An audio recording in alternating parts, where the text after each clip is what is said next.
And a very good evening to you from St James's Park. You are with BBC Radio 5 Live, Sports Extra 3 via the BBC Sounds app. We have a really intriguing and interesting Premier League game to bring you over the next couple of hours. Newcastle United against Manchester United. Stories wherever you look, with Newcastle desperate for something. Their Premier League form has not been good. 5 defeats in their last 6 top-flight matches. 3 straight defeats here at St James's Park. That doesn't happen often and hasn't happened for an awfully long time against Manchester United, who are flying under Michael Carrick. Unbeaten in their last 11 Premier League games, but for Michael Carrick, unbeaten since taking interim charge. 6 wins from 7 Premier League matches, and they are right in the Champions League conversation.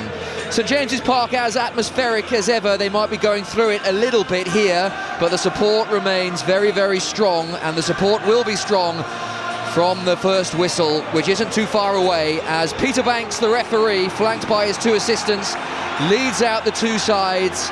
Kieran Trippier leading out Newcastle United, and Bruno Fernandes in front of his Manchester United side. Alongside me for this one, and hopefully ready to enjoy what should be a really good game, former England international Paul Robinson. Paul, good evening to you. Good evening. What an atmosphere here once again. The scene is set. The stadium's been slowly filling up for a couple of hours before kick-off now. The black and white flags, they're up, they're blowing in the wind. A big tifo away to our right-hand side. It's always a special atmosphere here, but when Manchester United come to town, it does feel a little bit different. I said to you before, didn't I, off air, the press boxes are always fuller, the gantries are always fuller. There is an interest, a vested interest in Manchester United. Say what you will about them, they are one of the biggest clubs in the world, and the crowds will come and watch, especially here at St James's Park as well. Yeah, you always get a feel when you walk towards St James's Park and one of the big boys are in town. There is that extra free sort of excitement in the air. Lots of people milling around many hours before kick-off on what has been a glorious day on Tyneside. Blue skies, sun shining, pleasant in the heat of the sun as well. But with the skies still clear, it's made way for what is a chilly evening. So we're not quite dispensed to the thermals just yet. As Paul mentioned, the flags are waving. That giant tifo in the Gallagher away to our right reads Newcastle United with the blue star in the middle, St James's Park in white letters below the star. Paul, not a place that Newcastle have enjoyed recently. 3 straight defeats. The defeat here against Everton was particularly tough to take. This is a Newcastle side that are in desperate need of something to lift the gloom. Yeah, they've not seemed to be able to put any kind of run together. They get 1 or 2 results and then they've dropped off, especially here at home. I think that's been the really disappointing thing for Eddie Howe. 13th in the Premier League table. I mean, there are 7 points behind 7th place Brentford with 10 games left. I mean, their form here is normally very, very good. 13th in the Premier League, but actually they're 12th in the home form table, which is very, very surprising. Before the start of this round of games, 12th in the home form table for a club like this who prides itself on home form. They want to be doing better in both tables. They embark on an incredible run of fixtures, Newcastle, tonight against Manchester United, then Manchester City in the FA Cup, Barcelona in the Champions League, Chelsea away in the Premier League, the second leg against Barcelona, and then Sunderland. It is a huge few weeks coming up for Newcastle United. The 2 sets of players in front of us in their respective huddles, Manchester United to our left, Newcastle to our right. So a good time to run you through the 2 11s, and there are interesting changes for Newcastle. The headline change is in goal, where Nick Pope is dropped to the bench and Aaron Ramsdale comes in for him. Pope, who made that high-profile error here against Everton on Saturday, so Ramsdale comes in for him. In front of Ramsdale, Trippier, Thiaw, Byrne and Hall, Ramsey and Tonali, with Elanga, Barnes, who's in for the ill Voltemada, Joel Linton and Gordon playing up front. And for Manchester United, Mazraoui replaces Dalot at right back. That's their only change from victory over Crystal Palace. Lamon's the goalkeeper, Mazraoui, Yoro, Maguire and Shaw, Casemiro and Mainu, and Burmo, Fernandes, Cunha and the in-form Šeško. We are ready on 5 Sports Extra 3 on the BBC Sounds app. Newcastle United against Manchester United it is a fixture that always means something. There is always that little bit of extra spice in this game, and we hope for goals and we hope for a really entertaining watch. And we are underway with Manchester United kicking from left to right as we watch from the Millburn stand, so that's away from the Leazes end where their fans are housed, way up high towards the Gallowgate to our right in their home kit, the red shirts, white shorts and white socks, and Newcastle defending the Gallowgate to our right in their black and white with the black shorts and the black socks. And it is Newcastle building the first attack of the game. Hall over halfway finds Barnes on this near side, the left, running at Mazraoui, making a rare start for Manchester United. Tonali in the heart of the Newcastle midfield drills a fine looking pass out to Trippier on the right. First touch good to control, Shaw comes out to meet him. Newcastle looking good on this right hand side, ball into the penalty area, Tonali takes over. His counterpart in a number 8 shirt, Fernandez, comes out to meet him. Trippier is shrugged off the ball legally by Shaw, despite the protestations from the Newcastle United fans, and it's Manchester United that can get their first feel of the football. You can see from Newcastle's point of view the lack of form and the lack of good performances recently. The intent immediately from the start, very early on in this game, started on the front foot, looking to play direct, looking to close Manchester United down and play with a high tempo and use the home crowd here, get the crowd on the side, get the crowd behind them early and put some pressure on the Manchester United side, who are in superb form at the moment. I mean, if Manchester United would have come here, 6 weeks ago, it would have been a very different story. What Michael Carrick's done with them has been nothing short of incredible from where they were. Sheshko closes down Thiaw, Newcastle throw, right back position. Yeah, his work has been remarkable. We can see him. We're not too far away from the two managers, the two head coaches here. We watch from a very low position in the Millburn stand. So Michael Carrick, and at the moment Jason Tindall, Eddie Howe's trusted assistant, on the edge of their technical areas. Carrick, arms behind his back. Newcastle born and bred, Newcastle fan born just down the road in Wallsend. So this will mean a lot coming back to St James's Park. He's watching his Manchester United side having to defend at the moment. Here's Gordon on the edge of the Manchester United penalty area. Square to Joe Linton, centrally positioned. Left-hand side of the box now. Barnes running at Mazraoui, who did enough to close down the initial cross. Hall picks up the pieces. Joel Linton, the imposing Joel Linton, to the very tidy Tonali, who is running down a bit of a cul-de-sac there. There was no one on the left-hand side, so he sensibly plays it back to Byrne, who switches the play to Trippier, and his first touch is instant to find Ramsey via Elanga, and Newcastle are starting very confidently here. 0-0 in the early stages at St James's Park with Manchester United. Hall to Barnes, that was short from Hall, but Mazraoui's clearance isn't great. Hall, left-hand side, dink to the back post, over Gordon. Trippier arrives, still alive for Newcastle, lifted to the back post, it hits the post. Hall on the rebound, volleys over the crossbar. First real opportunity for Newcastle United. The cross looked harmless, but it hits the back post, and then Hall volleys over the top. Still 0-0. Yeah, that's twice from Newcastle. Lewis Hall on this left-hand side first. He looks to dink the ball into the 6-yard box. It eludes everybody. It looks like there's no danger whatsoever. Trippier arriving late. He looks to return the favour, and in turn on the half volley, he just lifts a ball over Lamons, and it's dropping towards the far post. It certainly wasn't meant as a shot, and it scrapes down the front of the post, and thankfully for Manchester United, it runs away harmlessly wide, and Mazraoui manages to get it away. But a really good start from Newcastle. Yoro and Lamons were awfully cool about that, because it looked like they were quite happily shepherding it wide, and it hits the full face of the post as well. It didn't scrape off the side.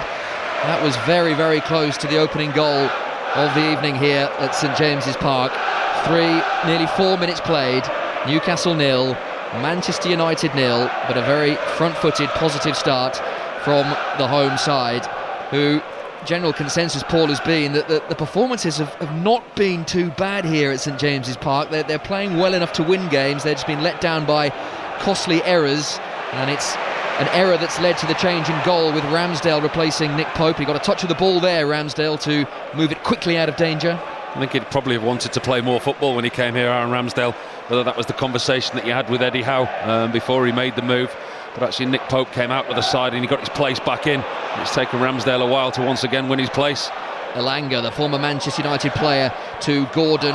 They'll give and go was the plan with Ramsey, but that breaks down, and Fernandez plays it errantly to where he thought Mbermo was lurking, but there was nobody there, hence the jeers from the Newcastle fans, and Newcastle can pick up possession once again with the long-haired Tonali, and out to Trippier, far side the right, as Newcastle go from right to left. Trippier, stationary. Gordon makes the dart inside right channel, gets there in front of Maguire, low ball in, no one at the front post. Lamans can collapse, and Michael Carrick in front of us just has two hands out, palms down, to say, let's just calm down and settle here, because we've been second best. Yeah, he's trying to get his team out as well, because they're very deep.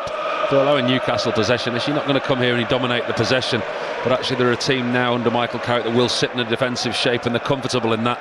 But at the moment, what are we, just over 5 minutes into the game, they've struggled to get any type of foothold. Newcastle have been really strong, but they're not panicking, Manchester United. You can see from Carrick's demeanour, he's quite happy with his team. They're sat in this defensive shape. That's why you said about that errant pass from Bruno Fernandes to Mbeumo. Mbeumo wasn't there because they were so deep. Everyone to a man, even Šeško, was inside the defensive third for Manchester United. Half-time is beginning to filter through from the other Premier League games this evening. Manchester City lead at home to Nottingham Forest by a 1-0. Antoine Semenyo has scored another goal for Pep Guardiola's side. Brighton 0, Arsenal 1 is a half-time score. Bukayo Saka with the only goal at the Amex. That's on 5 Live. Sports Extra for Manchester City, Nottingham Forest. Newcastle lose their way. Fernandes to Cunha on the edge. Fires over the crossbar, and that's a good chance for a player of Matheus Cunha's calibre and quality. Manchester United win it on the edge of the penalty area. It was sloppy from Newcastle. Trippier dispossessed. The ball eventually falls to Cunha, who is in a load of space on the edge of the box, and he got that horribly wrong and fires it over the bar. That's first chance of the game for Manchester United, and it really was a good chance. That's where Cunha's quality in that type of area, you'd have expected him to have at least tested Aaron Ramsdale. Sloppy play by Newcastle inside their own defensive third on the right-hand side. Kieran Trippier loses possession. Fernandes is quickly onto the ball. Infield to Cunha, and he's 20-25 yards out on the angle on his right foot. Blazes it harmlessly high and wide. He's on the ball again. Cunha making progress far side the left. Just has to check back inside because the options in front of him weren't great. Casemiro on halfway, and now Harry Maguire can just calm things down for the red shirts of Manchester United. Yoro back to Maguire, very deep inside the Manchester United half. Shaw's on that far side the left, and Manchester United, perhaps wisely, are just keeping their foot on the ball and looking to really get a feel of the ball in this game so far. With 7 minutes played, they haven't seen much of it, albeit they have created the best chance of the game. I say created, it was gifted to them by Newcastle. 29 errors have led to Premier League shots against them this season. Only Spurs have made more, and that's just symptomatic really of the problems that Newcastle have endured this season, and especially in the last few weeks. So many of those errors have been costly, and it's those sort of areas they need to cut out if they are to improve their Premier League form. Casemiro and Šeško exchange passes in the centre of the Manchester United midfield. Newcastle win that back successfully, and all the way back to Ramsdale, who's all in blue, clears downfield, out of play for a Manchester United throw. 0-0. Looking at this Newcastle formation, once again it's Anthony Gordon who's playing as that position that we like to call the out-and-out number 9. He's had a lot of criticism in recent weeks from Newcastle fans for performances, lack of conversion chances that he's created, and it's obviously interesting with Eddie Howe's choice with leaving Visser on the bench. Lovely touch, Gordon. Joe Linton fires it out to Barnes, left of the penalty area, running at Mazraoui, who's backtracking. Barnes, give and go with Elanga. Barnes goes for goal, blocked at source by Casemiro, who'd followed him all the way, and Manchester United via Mbeumo should be able to clear, although that's a little cute, and then Elanga barges Mazraoui off the ball. That's one of those where Mazraoui knew what was coming, and he made sure he hit the deck the moment he felt contact from Elanga, who probably, on reflection, was a little too forceful there. But it's a silly challenge from Elanga. It's a really silly challenge. It's in an area of the pitch where Mazraoui is facing his own goal. He was the last one to touch it. It's running out for a corner. Elanga just needs to put the pressure on him, let him know that he's there. He doesn't need to make contact. Gives away an absolutely needless foul and gives Manchester United a way out. So frustrating from a point of view when you watch the game. Just stay on your feet, keep him in that area, he's going nowhere. 55 appearances for Manchester United and 4 goals for Anthony Elanga before making the move to Nottingham Forest, where he thrived, and now he's here at St James's Park, albeit maybe hasn't hit the heights that both he and Newcastle were hoping for. And you can say the same about a few of Newcastle's signings this season, that the main protagonist in that, Paul, is actually on the front of the Newcastle United programme this evening. Nick Voltemade, who is ill tonight, that's why he's not playing, but he seems to have taken the majority of the criticism that has come Newcastle's way. A lot has gone through Nick Voltemade and his lack of goals this season. Yeah, and I think in recent weeks he's looked a player that's devoid of confidence as well.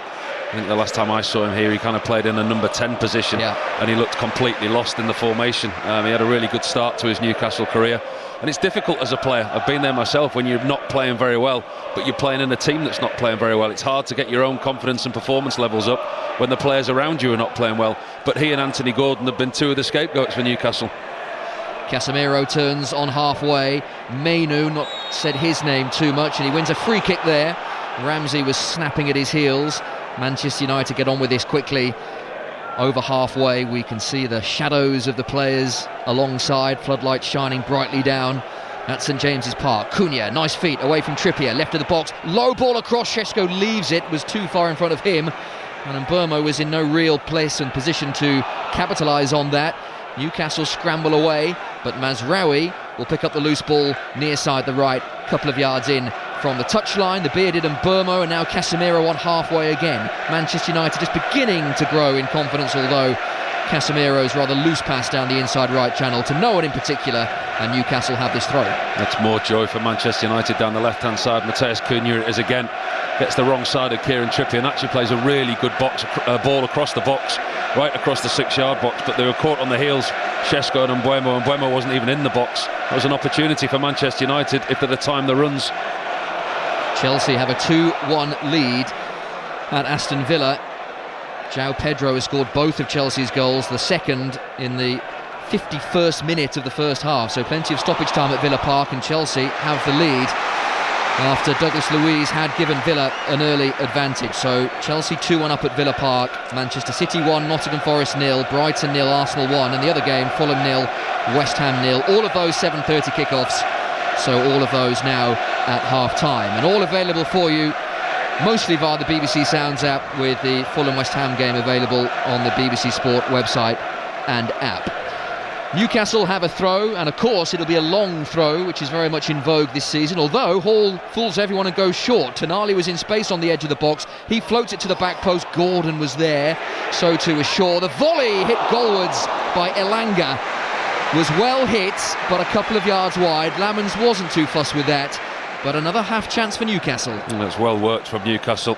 Short throw in into Tonali. The Manchester United defence, they're all lined up inside the 18-yard box, waiting for the long throw. Ball out to Tonali. It's a good ball in the box from Tonali. It's an equally good defensive header from Lenny Yoro. He clears the lines, but Anthony Elanga is on his own at the edge of the box. Doesn't catch it as well as he'd like to. Full on the volley, but it goes wide of the left-hand post. The Newcastle high press prevents Seny Lamans playing short, which is what he wanted to do, and in the end it goes long, and there's no one there for Manchester United to capitalise, so it's out of play for a Newcastle throw in their right back position that Kieran Trippier stands over. Very few, if any, empty seats here at St James's Park, sold out most weeks, but with Manchester United in town, eagerly anticipated, and a good noise being generated here. You do wonder if Manchester United were to get the first goal, what it would do to the atmosphere, given the run that Newcastle have been on. Lovely turn, Joel Linton. He sent Fernandes and Šeško completely the wrong way, and now he receives it from Hall, who finds Tonali, left-hand side of the box. Joel Linton, first touch, not quite as strong as it needed to be, but it's loose for Manchester United. Barnes! Wide. Oh, only just wide as well from Harvey Barnes. Newcastle continued to create, and Barnes found himself in space just inside the box, went for the right-footed bender into the back post. He just set it a little too far wide, and it does drift wide. 0-0 still. And listen to that, what it does to the noise inside St James's Park. That looks like the closest that Newcastle have come. It's Joe Linton is at the heart of the move, works the ball really well down the left-hand side, and he wins it back in the 18-yard box. Comes out to Barnes, who just opens himself up, goes across the goalkeeper. Goalkeeper doesn't move, he's beaten if it creeps inside the post. It's a good chance for Harvey Barnes, should hit the target. 12 goals this season for Harvey Barnes. He's been Newcastle's most used player this campaign. Has cropped up with lots of important goals. Gordon now, pocket of space, right-hand side. Joel Linton is in the middle of the half, sweeps it first time to Barnes again with the long sleeves, running at Mazraoui. Hall on the overlap, chip to the back post. That's Lamans all day long. And we know from recent exploits that Seny Lamans has no problems with balls into his penalty area, albeit he's dealt with much more complicated ones than that. Yeah, they don't have the presence tonight, Newcastle, with Anthony Gordon playing up front, Elanga on the wide, Harvey Barnes on the wide. Hall there lifting the ball into the box, and you look at the presence that Newcastle have, they don't have it unless Joe Linton gets himself in there for high balls into the box like that. It'll be so easy for Harry Maguire, Lamans and Yoro to deal with. Twice Newcastle now, they've had really good opportunities to put the ball into the box. One they nearly scored because it hit the post, but other than that, the first contact has always been a Manchester United contact. The voice of former England international Paul Robinson with us on 5 Sports Extra 3 via the BBC Sounds app. We've just ticked over 15 minutes on Tyneside. Newcastle 0, Manchester United 0, but it's been a lively, energetic start, just as we thought it might be. Always tends to be drama and goals when these two sides meet. Newcastle winning 4-1 here last season when these two sides met last campaign, but as Paul alluded to, both sides in very different spaces back then. Harvey Barnes got a couple of goals that day, with Manchester United creaking along under Ruben Amorim, but under Michael Carrick they've found some of their flair once again that we've associated with Manchester United over the years. Here's Mazraoui just inside the Newcastle half, right hand side. I think we talk a lot about Michael Carrick and what he's done without underestimating the impact of what Steve Holland's done as well behind the scenes. I think the tactical approach and the training ground, I know Michael's a very hands-on coach as well, but Steve Holland coming in and as part of that coaching staff, I think was a really shrewd move. Mazraoui, dangerous ball, lovely touch. Cunha, Fernandes was racing into the penalty area. Luckily for Newcastle, Byrne was in the way. Had he not been, Fernandes was through on goal. Maguire with a very industrial challenge on Gordon. He went straight through the back of his England teammate and then looks across to the fourth official to say what was wrong with that. But free kick has been given to Newcastle on the halfway line. I knew exactly what your choice of language was going to be there. When you said Harry Maguire, that was a very, and then you paused for a second, I thought, industrial? You went, yeah. It was very clumsy from the Manchester United centre-half, wasn't it? Straight through the back of Anthony Gordon and a needless free kick. We've been working too much together. That's a problem when you start finishing my sentences. Free kick Newcastle, just inside their own half. It is still 0-0. Ramsdale is the only player inside his own half with his short sleeve. Were you a short sleeve goalkeeper or were you long? You were long sleeves, weren't you? Newcastle in March, absolutely. Long sleeves. Fair enough. Fair enough. Cunha heads away after Shaw got his head to the initial free kick, and because he's clutching the left of his head. Now he's indicating there was an elbow. Dan Byrne is the guilty party here. Now there is a swing of the left elbow into Shaw's left ear, and that is what he is very unhappy about. This will be interesting. VAR will be looking at this. There's without a doubt, there's a movement of Dan Byrne's left arm. Luke Shaw, as we know, there is a size difference between him and Dan Byrne. Dan Byrne's kind of wriggling and wrestling to get him off him. And I think it's in the wrestling movement and the wriggling trying to get him away. He's accidentally caught him. I don't think he's actually gone to elbow him in the face, because Dan Byrne's facing his own goal. He's probably got no idea which Manchester United player it is that's behind him. And in the movement of the giant centre-half, he's kind of caught Luke Shaw. Definite elbow to the face, but I'm not so sure the intent was there. That's what I'm sure Paul Tierney down at Stotley Park tonight's VAR will be looking at, and by the expression of it, everyone's face, we're going to get on with it. So he must have decided there was no real need. Well, both managers in turn have been down to see the fourth official. Michael Carrick and his coaching staff first to ask, and then Eddie Howe, and both seem to have gone away satisfied with the description they were given. Which makes a nice change, doesn't it? That doesn't always happen. We've not had any problem with VAR and contact from corners and aerial balls, have we, recently? No, absolutely not. Absolutely not. I tell you, I was at that Leeds game last night, and how Leeds United didn't get a penalty, I've got no idea. Well, it gives us something to talk about, if nothing else, as Tonali scampers down the inside left channel. Smooth pass into Gordon's feet. Tonali gets it back from Gordon. And now Joel Linton with his peroxide blonde flash in his hair. Now Trippier far side the right brings Elanga into the game. This is good from Newcastle again. Elanga's cross looks too deep on first viewing, but Barnes makes something of it, albeit he had to stretch to get anything on his header. Tonali on the volley on the edge of the penalty area, flashes wide. That's a couple of those opportunities Newcastle have fashioned, and they've come really from Manchester United's poor clearances, and there was another example there. He's got a super technique, Tonali, and it's a ball that he didn't really have any right to try and have a shot. It's a bouncing ball that's going across his body, and the way that he angles his shoulder just allows it to drop across his body onto his right foot, drags it wide of the near post, but it's a really good technique. Such an important cog in this Newcastle team, Sandro Tonali. big money move that he made from Italy to Newcastle. He's the only player to feature in every Premier League game this season. Plays the game with such effortless energy, doesn't he, Tonali? Such a graceful looking player.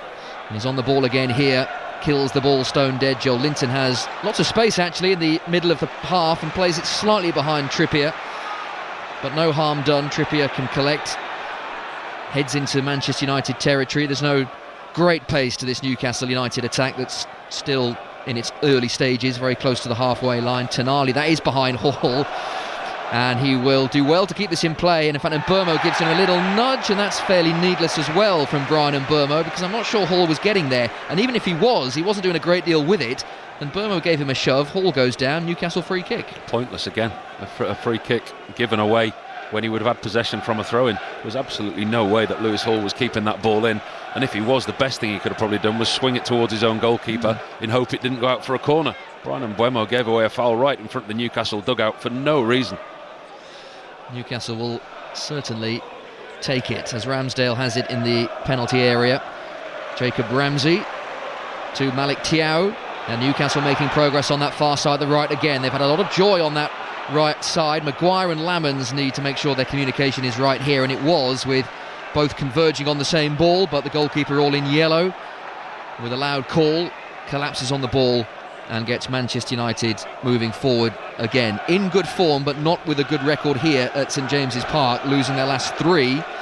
Their last victory here was some 6 years ago. 2020 was the last time they beat Newcastle United at St James's Park. Joe Linton's little ball forward, that's too far ahead of Gordon, and easy for Senny Lamans to claim again. And 0-0 here, but they certainly know they're in a game. Newcastle have edged it, but as we've seen from Manchester United this season, especially under Michael Carrick, we saw that on Sunday against Crystal Palace, where they were behind until the sending off, and then they did take control of the game. The games have been tight that Manchester United have won, but more often than not they've been edging them. And away from home as well, they know how to do it. Even with Ruben Amorim in charge, you look at their record away from home, they've still only lost 3 games away from home this season, Manchester United. Arsenal can better that with only 2. I think when you look, they're on a 5-game unbeaten run away from home as well, Manchester United, so they know how to suffer without the ball, they know how to play away from home. And as you said, the last game against Crystal Palace, they managed to do that at Old Trafford as well. Not always pretty, the games have always been tight, they've always been within one goal or 1 or 2 goals, but they do concede, but they find a way at the moment, Manchester United. 2 Newcastle United players are on the floor here. They both went for the same ball. Kieran Trippier, and is that Malik Thiaw down there as well? I think they both may have run into one another. Cunha challenges with Trippier, who gives him a little push, and he gets a boot in the eye, does Trippier, and then moments later Thiaw goes to challenge Šeško and also gets a flailing arm. So both are okay and both on their feet. I think the free kick has been given Manchester United's way, but we will have a break in play whilst both Trippier and Thiaw can get some treatment. They've started well with Newcastle. What are you now, 23 minutes into the game, and I think Newcastle have arguably had the better of the possession. You would say that Manchester United have maybe had the best chance with the effort from Cunha. Newcastle have certainly had more efforts in the final third, but they have lacked a little bit of quality. They've got into some good areas with Barnes and Elanga, but the final ball into the box, or the final decision that they've made, hasn't been right for all the pressure that they've had. Lamans hasn't really had a save to make as yet. Well, they have been in pretty good goal-scoring form here at St James's Park. They've scored 2 or more goals in 10 of their last 11 Premier League games here, but still 0-0 on Sports Extra 3, as Mbeumo has it right-hand side of the box, swung in by Fernandes, headed down by Cunha. Šeško on the turn, gets a shot goalwards and might have another chance here. Ramsdale is there just in the nick of time. In fact, the referee has seen a foul. I think Šeško was a little bit too eager there to bundle through the challenges. So Newcastle United have this free kick inside their own penalty area, but there was a squeak there for Šeško.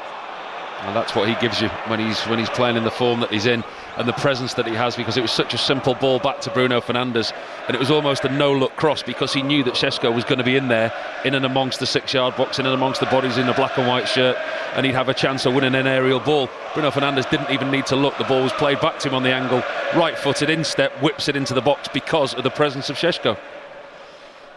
7 in his last 8 for Benjamin Šeško, having only managed 2 goals in his first 17 appearances. There's a player that seems to have come to life under Michael Carrick.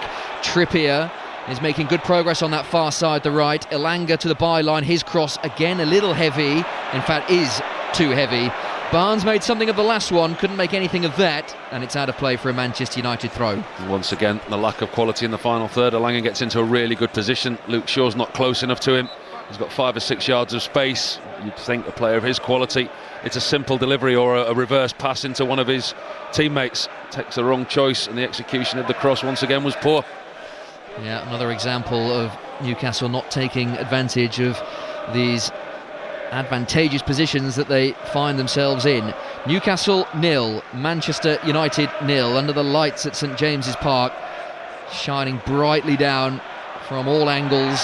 Free kick Manchester United. Casemiro is tripped by Elanga, who gets a yellow card. Was that Elanga or Ramsey? It was Ramsey who got the touch there. So Jacob Ramsey for the little foul on, it's a little shirt pull on Casemiro, so that normally is an automatic yellow card. And the fact that he got outpaced by Casemiro as well. I think that's what probably more disappointed him. Clever feet from the Brazilian. We took it with the outside of his right boot, went round Jacob Ramsey, swung his right arm and pulled him back in turn. First booking of the game. And you normally always see a yellow card for that sort of infringement. Casemiro goes directly towards Šeško, a couple of ricochets, and it finds Mbeumo, not the intended recipient. Clever ball in field. Main, who's not really been involved, and his touch was loose there, helped out by Fernandes. Casemiro to Mbeumo again. Another good pass into the penalty area. Mbeumo goes right hand side, right footed cross. Is that out for a corner? No. Burn just prevents the set piece. No. What's the flag up here? Did go out of play. So it is a Manchester United corner. Yeah, good play from Mbeumo on this right hand side. Naturally left footed, wants to cut inside. Lewis Hall showing him outside. He took the opportunity to go round the full-back, and he wins this side a corner, which he will take. First corner for Manchester United in front of the Gallagate. Manchester United, who have a very good record from set pieces, second behind Arsenal in the goal scoring stakes. And Bryan Mbeumo is over this one, right hand side, in swinger with his left foot, and it is headed wide off a Newcastle United head. Kieran Trippier.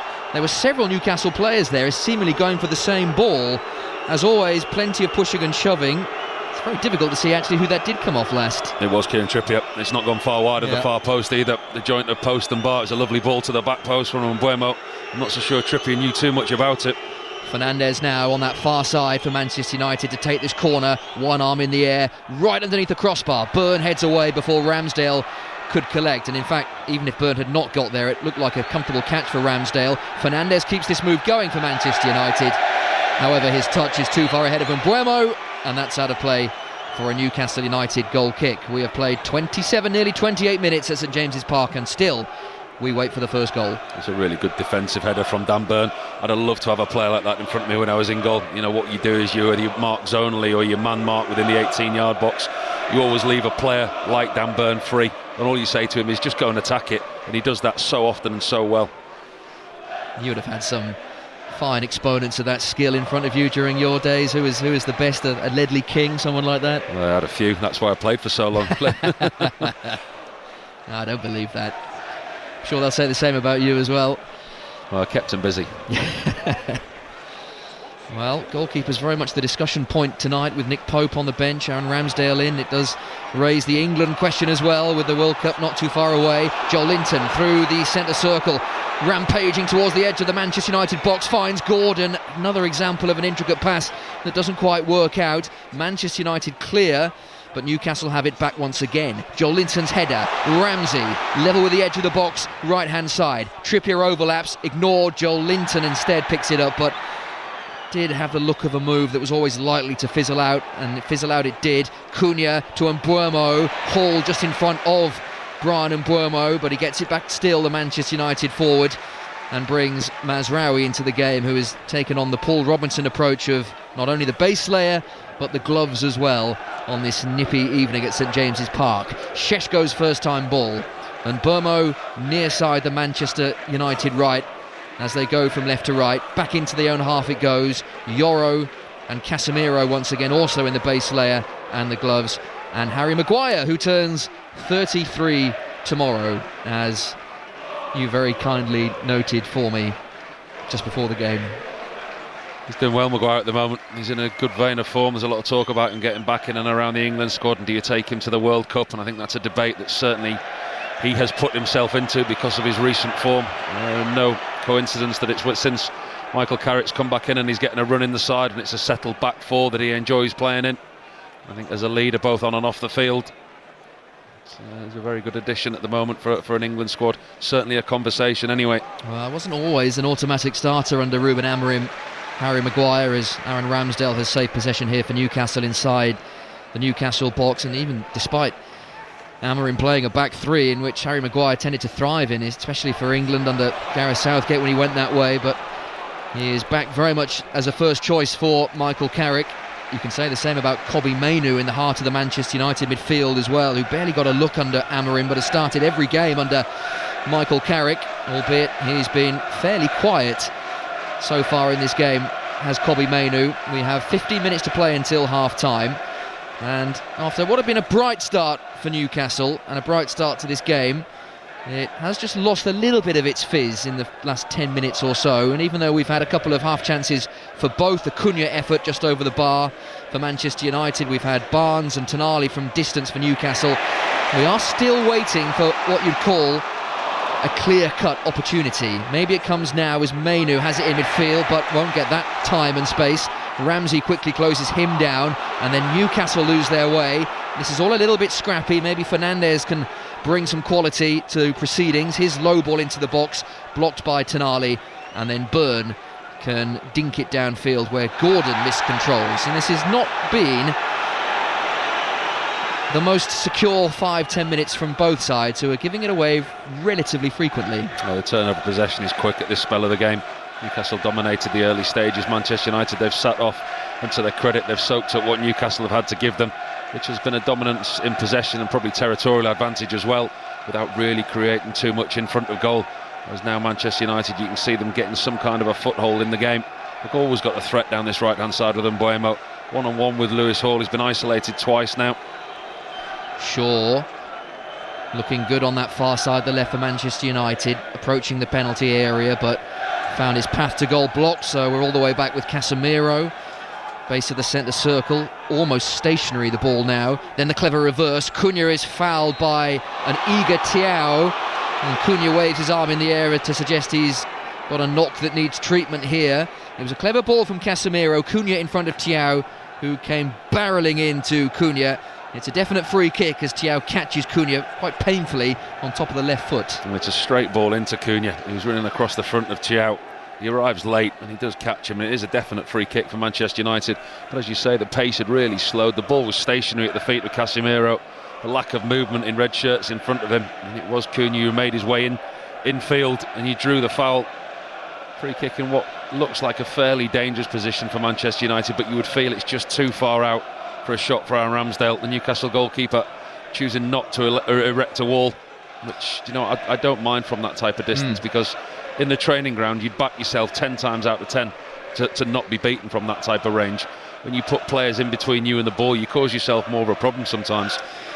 Yeah, there's a mini wall being erected here, which is two-man big. Barnes and Joe Linton, who are edging forward here despite the line being drawn. Fernandes, it's a good 35 yards out. This looks like it'll be dinked to the back post, and is headed away by Thiaw, who conceded the free kick. Elanga then from Gordon. There might be a chance to break here for Newcastle. Elanga does really well to find Gordon, and now Joe Linton, who is surging through the middle of the Manchester United half. Barnes one side, Gordon the other. Joe Linton might go his own way, and he did, but fires it over the crossbar, and a long way over the bar at that as well. He grimaces and looks to the sky. That was an excellent opening for Newcastle. Barnes and Gordon in the end were decoy runners. Joe Linton went for goal himself, but a long way over the bar. Yeah, the Newcastle players are complaining to the referee. They want a foul earlier on in the build-up from Kobbie Mainoo on Anthony Elanga. I think the referee saw it and allowed play to go on. Joe Linton ran 3/4 the length of the pitch. The Manchester United back four just backed off, gave him the space. Anthony Gordon made the running behind, took the defenders away. Space opened up for Joe Linton. He came inside and you think, go on then, hit it. And hit it he did, and I still don't think it's landed. Almost joined the Manchester United fans at the top of the Leazes end, and they are a long way away. It wasn't his finest effort on goal, no. Joe Linton. And we got a shot of Eddie Howe on our TV monitor just in front of us, who put his arms up to his head. It's those sort of chances he could really do with hitting the back of the net. Eddie Howe, who, depending on who you speak to around these parts, is either under a little bit of pressure because of the run, or still has lots of credit in the bank because of the season that Newcastle had last season when they won their first major trophy in a very long time. I think the problem that they've had, what you touched on earlier, is the new signings that really haven't worked in the way that he would have wanted to immediately. You look at, for the likes, I don't know, for argument's sake, Manchester City, you look at Gay and Semenyo, look at the way that those two signings have hit the ground running, their numbers and figures. You look at Newcastle's two signings, Visser has got one Premier League goal, Elanga's got no Premier League goals. You know, two big signings in the summer that haven't quite worked for him. Voltemade as well at the moment. You know, he's devoid of confidence completely. You know, there's a number of factors in and around Eddie Howe, and that is split in opinion at the moment. But I do think the consensus, the general consensus, is very well liked, and he's still got a lot in the bank. Gordon fouls Mazraoui, and Manchester United have this free kick in their right back position. Morgan Gibbs-White has equalised for Nottingham Forest against Manchester City, and that could be a significant goal at both ends of the table. And Manchester City, who had taken the lead through Antoine Semenyo, pegged back by Morgan Gibbs-White. That's a little foul by Casemiro on Hall, and that's going to be a yellow card for, was it Mbeumo that caught him? It was Brian Mbeumo. Yeah, Fernandez ball into Mbeumo, his loose touch, and then Mbeumo swings a wild leg at Hall. So he also goes into the book, and Newcastle have this free kick. He does well there, Lewis Hall. Tries to change defence into attack very quickly. Gets the wrong side of Mbeumo. Mbeumo puts his less favoured right leg out, trips over the Newcastle fullback. It's a clear booking. An opportunity now for Newcastle to put the central defenders forward. Tonali stood over the ball 5 yards into the Manchester United half, and this is going to go long again to try and cause them a problem. Sandro Tonali, arms heavily tattooed, is over this free kick that's very close to the halfway line. Goes short to Barnes, changing the angle of attack. Barnes with his right foot into Mbeumo. This is all a little bit of a waste as far as Newcastle are concerned, although they can still plot forward with Elanga far side the right. Trippier on the overlap. His ball was helped into a good cross, actually, inadvertently by Shaw. It came off the top of Shaw's head and could have been awkward, but Lamans was always in charge of that. Jumps, clutches, collects, and keeps the score at Newcastle 0, Manchester United 0. He's looking like he's been a really good signing, Lamans, hasn't he? I mean, he's still very, very young. You're looking at 23, the Belgian, and when in this day and age, paid in and around 20 million euros for him. He looks like a goalkeeper that's going to adapt and grow in confidence, and he seems to be doing that every week. He's certainly provided an element of calmness to that Manchester United defence. Yeah, it is a calmness that does belie his tender age. Yellow card for Joel Linton here, and that, I fancy, was for dissent more than anything else. And then he applauds the referee. That is risky. That is very risky, and Sandro Tonali wisely drags him away. It was Joel Linton's foul on Cunha, and he got the yellow card for that, and then applauds Peter Banks above his head. It's a good job he didn't see that. It's not risky, that's stupid. That is just plain stupid from Joel Linton. I mean, he's booked him. He's clearly fuming at the moment because of what he said to the referee. And he walks away and he stands there. He starts clapping in front of his chest, and he puts him above his head. Tonali, quite rightly, grabs him by the scruff of the neck and pulls him away. And thankfully the referee hasn't seen it, and doesn't look like VAR are getting involved. I think if Peter Banks had seen that, maybe in a red coming out. Šeško, as he bursts into the penalty area, looked like he was tripped by Byrne, albeit there's no real complaints from the Manchester United player. And now Shaw is being booked here for a foul on Elanga. It's just getting a little spicy here. Shaw blocked the run of Elanga far side the right, and that's another obvious yellow card. Well, what Peter Banks, the referee, has done here is set his precedence. You know, he's flashed a couple of yellow cards early in the game, and now every time there's any type of foul or infringement, he's of the similar type of level, he's having to dish out the yellow cards. And that one for Luke Shaw was probably the most worthy yellow card that we've seen in this game. The one for Joe Linton, obviously, for dissent. But again, we're just having another look at that opportunity for Šeško. Gets in between two Newcastle defenders. No real protest for him on the grounds of a penalty, but a good quick move from Manchester United. Yeah, 3 yellow cards in 4 minutes, as Gary Flintoff has shown me alongside to our left, providing updates into 5 Live. And it's 4 yellow cards in total now, 2 apiece. Free kick for Newcastle, played low into the penalty area. Manchester United temporarily deal with that. Trippier with both arms out to say, I've got this, calm down everyone. Right foot dink to the back post, Burn rises, this will drop loose inside the box. Maguire with a powerful header away, and a good one too. And Buemo, that's an unwise flick, which put Casemiro in trouble. Newcastle win it back.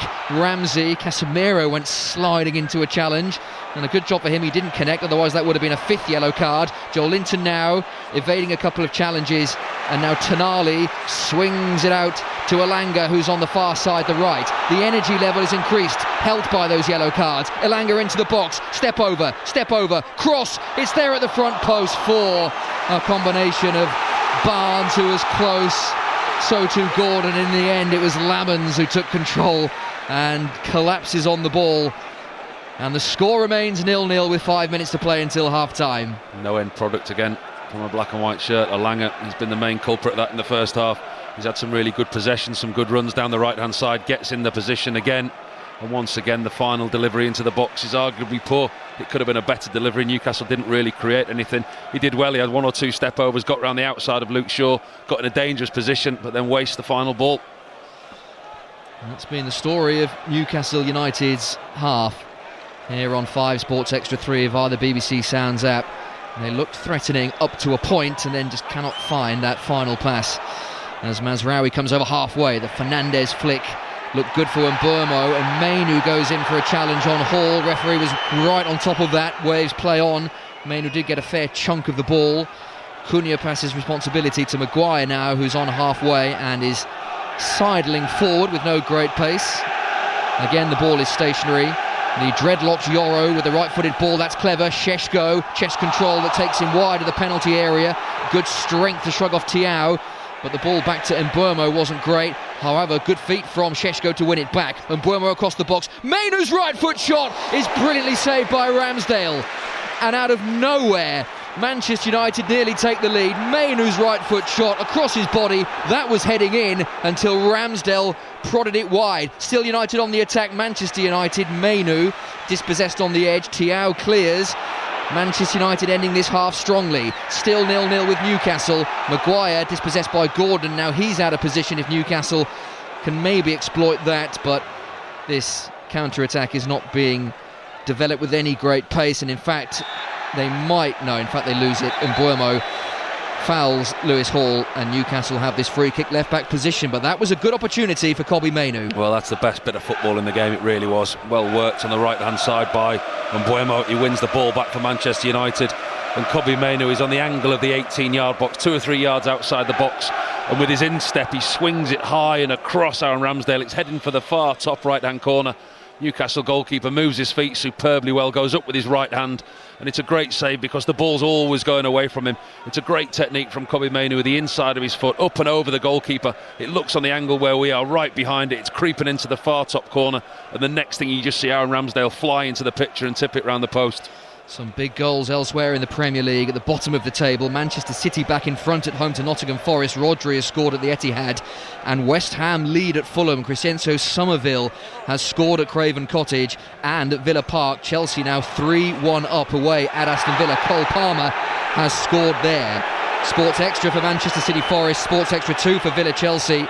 Fulham West Ham is live on the BBC Sport website, so a flurry of goals, but no goals here, and we have 90 seconds or so until half time, and there may be 1 or 2 added minutes at the end of this half as well, but still Newcastle 0, Manchester United 0, and both sides, Paul, have had their moments but lacking real quality in front of goal. Yeah, I tell you, Brian Mbeumo is going to have to be careful, because the way the referee's given out the yellow cards, he just goes thundering into Lewis Hall there once again, right down beneath us in front of the dugouts.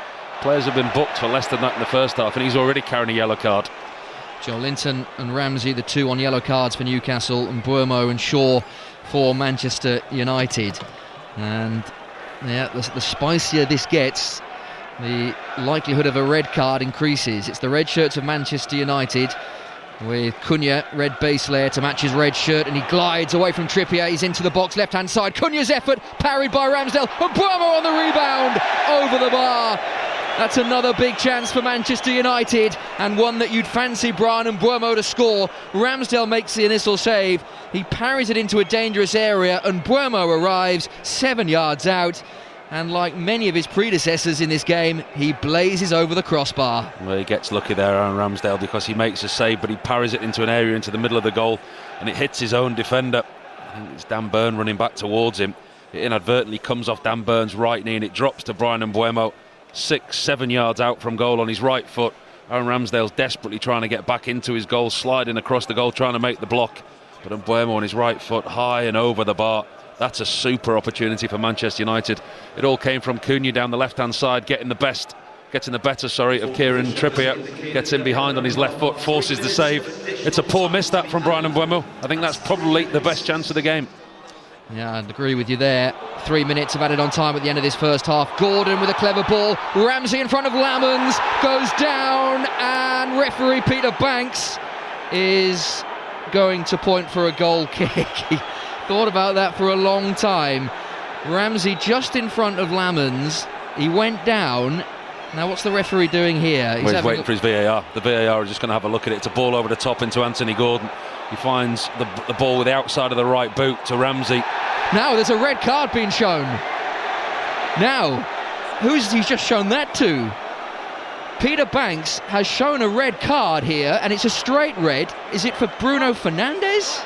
Well, he's walking this way. We were too busy watching the replay. There was a coming together, there was a melee in and around the players. Bruno Fernandes is walking this way with his arms flailing. It's looking like it's the Manchester United captain who's wandering this way. There's a bunch of players, the Newcastle players, in and around the referee. It's a second yellow. It's a second yellow and a red. Wow. So Manchester United are down to 10 players. The red card flourished after the second yellow. Listen, I think it's Jacob Ramsey. For diving. It might be Jacob Ramsey for diving, because I think the goalkeeper Lamons has come flying out, and looking at the replay there, the goalkeeper's not got any of it. The goalkeeper's got there and he's pulled away. Jacob Ramsey goes past the goalkeeper, then throws himself to the ground looking for the penalty, and then the referee brandishes a yellow and a red, and it looks to me, and it's Jacob Ramsey that's been sent off for a second yellow for diving. Well, the way Bruno Fernandes reacted there, it looked like a man who'd just been shown the red card, but the yellow for Jacob Ramsey absolutely for diving, and that follows the yellow he got earlier. And Newcastle are down to 10 players. Jacob Ramsey sent off on the stroke of half-time. The boos for the referee. It was all a very strange sequence of events, because the referee seemed to wait an awfully long time to decide what to do, and then he didn't flourish the yellow card immediately, almost as if he was perhaps taking advice from his assistant referee on that far side. Fair play to him, though. He was quicker than the stadium for getting the replay up on our monitors, because we were waiting to see them, the monitors, to see what had happened, whether there was any contact from the goalkeeper. And as we were about to get the first replay to see if there was any contact, the referee's already given him a second yellow and sent him for diving. Manchester United on the attack. Cunha with the right foot shot, blocked at source by Joel Linton. Newcastle, well, their immediate problem will be getting into half-time at 0-0, which is what Eddie Howe will want. He'll need to regroup, with Newcastle down to 10 men after that Jacob Ramsey sending off. Gordon to Tonali, that's a little loose. Fernandes in quickly, now Casemiro on halfway, a bit more space, although Casemiro wanted too much of it. And Gordon in very quickly to dispossess the Manchester United midfielder. Now he sets off towards the edge of the box. Now he goes down under Fernandes' challenge. No penalty there. And the referee, now has he given the penalty? It's got to be a penalty. It has to be a penalty. He has. It's a penalty for Newcastle. Gordon under the challenge again. Peter Banks didn't give it immediately. Again seemed to look at his assistant and has pointed to the penalty spot. And Newcastle, despite being down to 10 men, now have a penalty. Anthony Gordon fouled by Bruno Fernandes. It's a foul from Bruno Fernandes. It's really, really good play from Anthony Gordon. He wins the ball back himself in the middle of the pitch, and what he does is he drives into the Manchester United 18-yard box where players can't touch him. There's Mazwari and Fernandes, and what he does really well, Anthony Gordon, he goes right between the two players. He instigates the contact. It's Bruno Fernandes' knee on Anthony Gordon's leg, and there's contact. He makes the Newcastle player trip himself up, and immediately you could see it's a penalty. Super play from Anthony Gordon. What a finish to the first half this is. An incredible finish. Newcastle down to 10 men, but with the chance to take the lead on the stroke of half-time. And what a boost this would give them ahead of what you fancy will be a tough second half with one fewer man. Anthony Gordon will have the responsibility for Newcastle United. Their top scorer this season, 14 goals, most of them coming in the Champions League. And what a big moment this is for him and for Newcastle United. In front of the Lees' end, which towers above him. Senny Lamons, all in yellow, waits. This feels a big moment in this game. Newcastle 0, Manchester United 0, but Gordon with the chance from the penalty spot. Untucks his shirt, Lamons jumps, trying to put off Gordon, who waits and waits. Now he steps up and scores! Lamons dives to his left, Gordon down the middle, and Newcastle United down to 10 men, but now have the advantage. Newcastle 1, Manchester United 0. What an incredible end to the first half here at St James's Park. All action, sendings off, penalties. Bruno Fernandes is absolutely fuming, walking towards the referee, still whinging and moaning to him. Doesn't feel it was a penalty. It was a clear penalty. The referee got that one absolutely spot on. Anthony Gordon, that goal was all about him. Yes, he scored the penalty, but he won the ball back midway through the Manchester United half. He drove into the 18-yard box. He won the penalty, and then he waited and he took his time. It looked to be a mountain of pressure on his shoulders. It seemed an age. The whole stadium went quiet.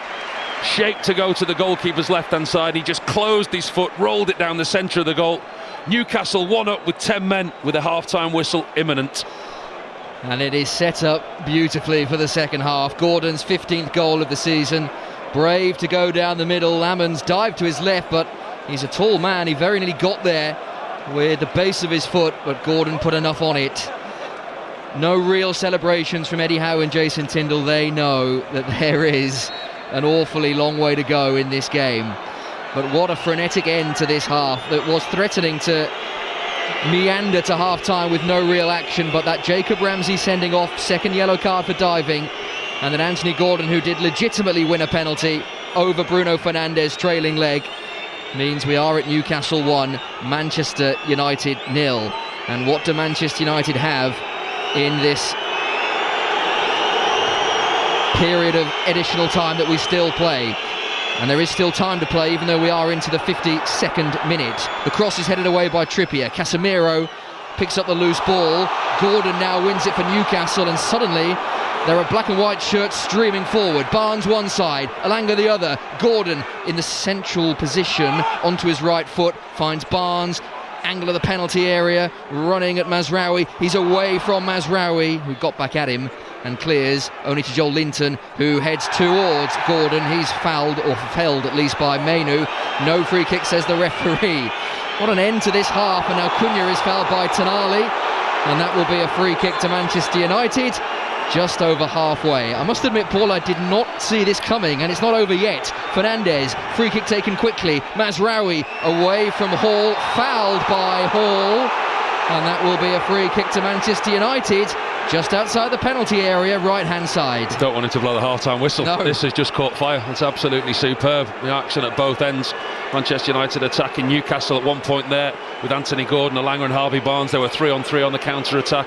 Dropped very much into a 4-4-1 formation now. Newcastle, Anthony Gordon having to work extremely hard, but Brian Mbeumo does well on this right-hand side. Surely we're in the last knock-ins of the first half now. Manchester United have got an opportunity to put the ball into the box. This could be the last action of what has been an action-packed end to this first half on 5 Sports Extra 3. Newcastle 1, Manchester United 0. Fernandes, free kick, front post, Casemiro's header, 1-1.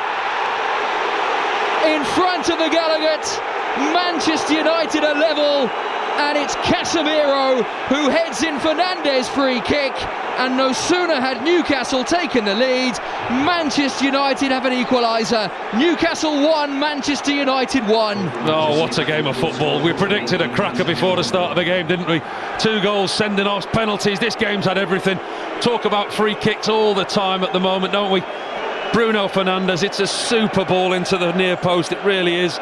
Newcastle defensive line very deep, and it's Casemiro. Imagine the defensive line all the way across the 6-yard box.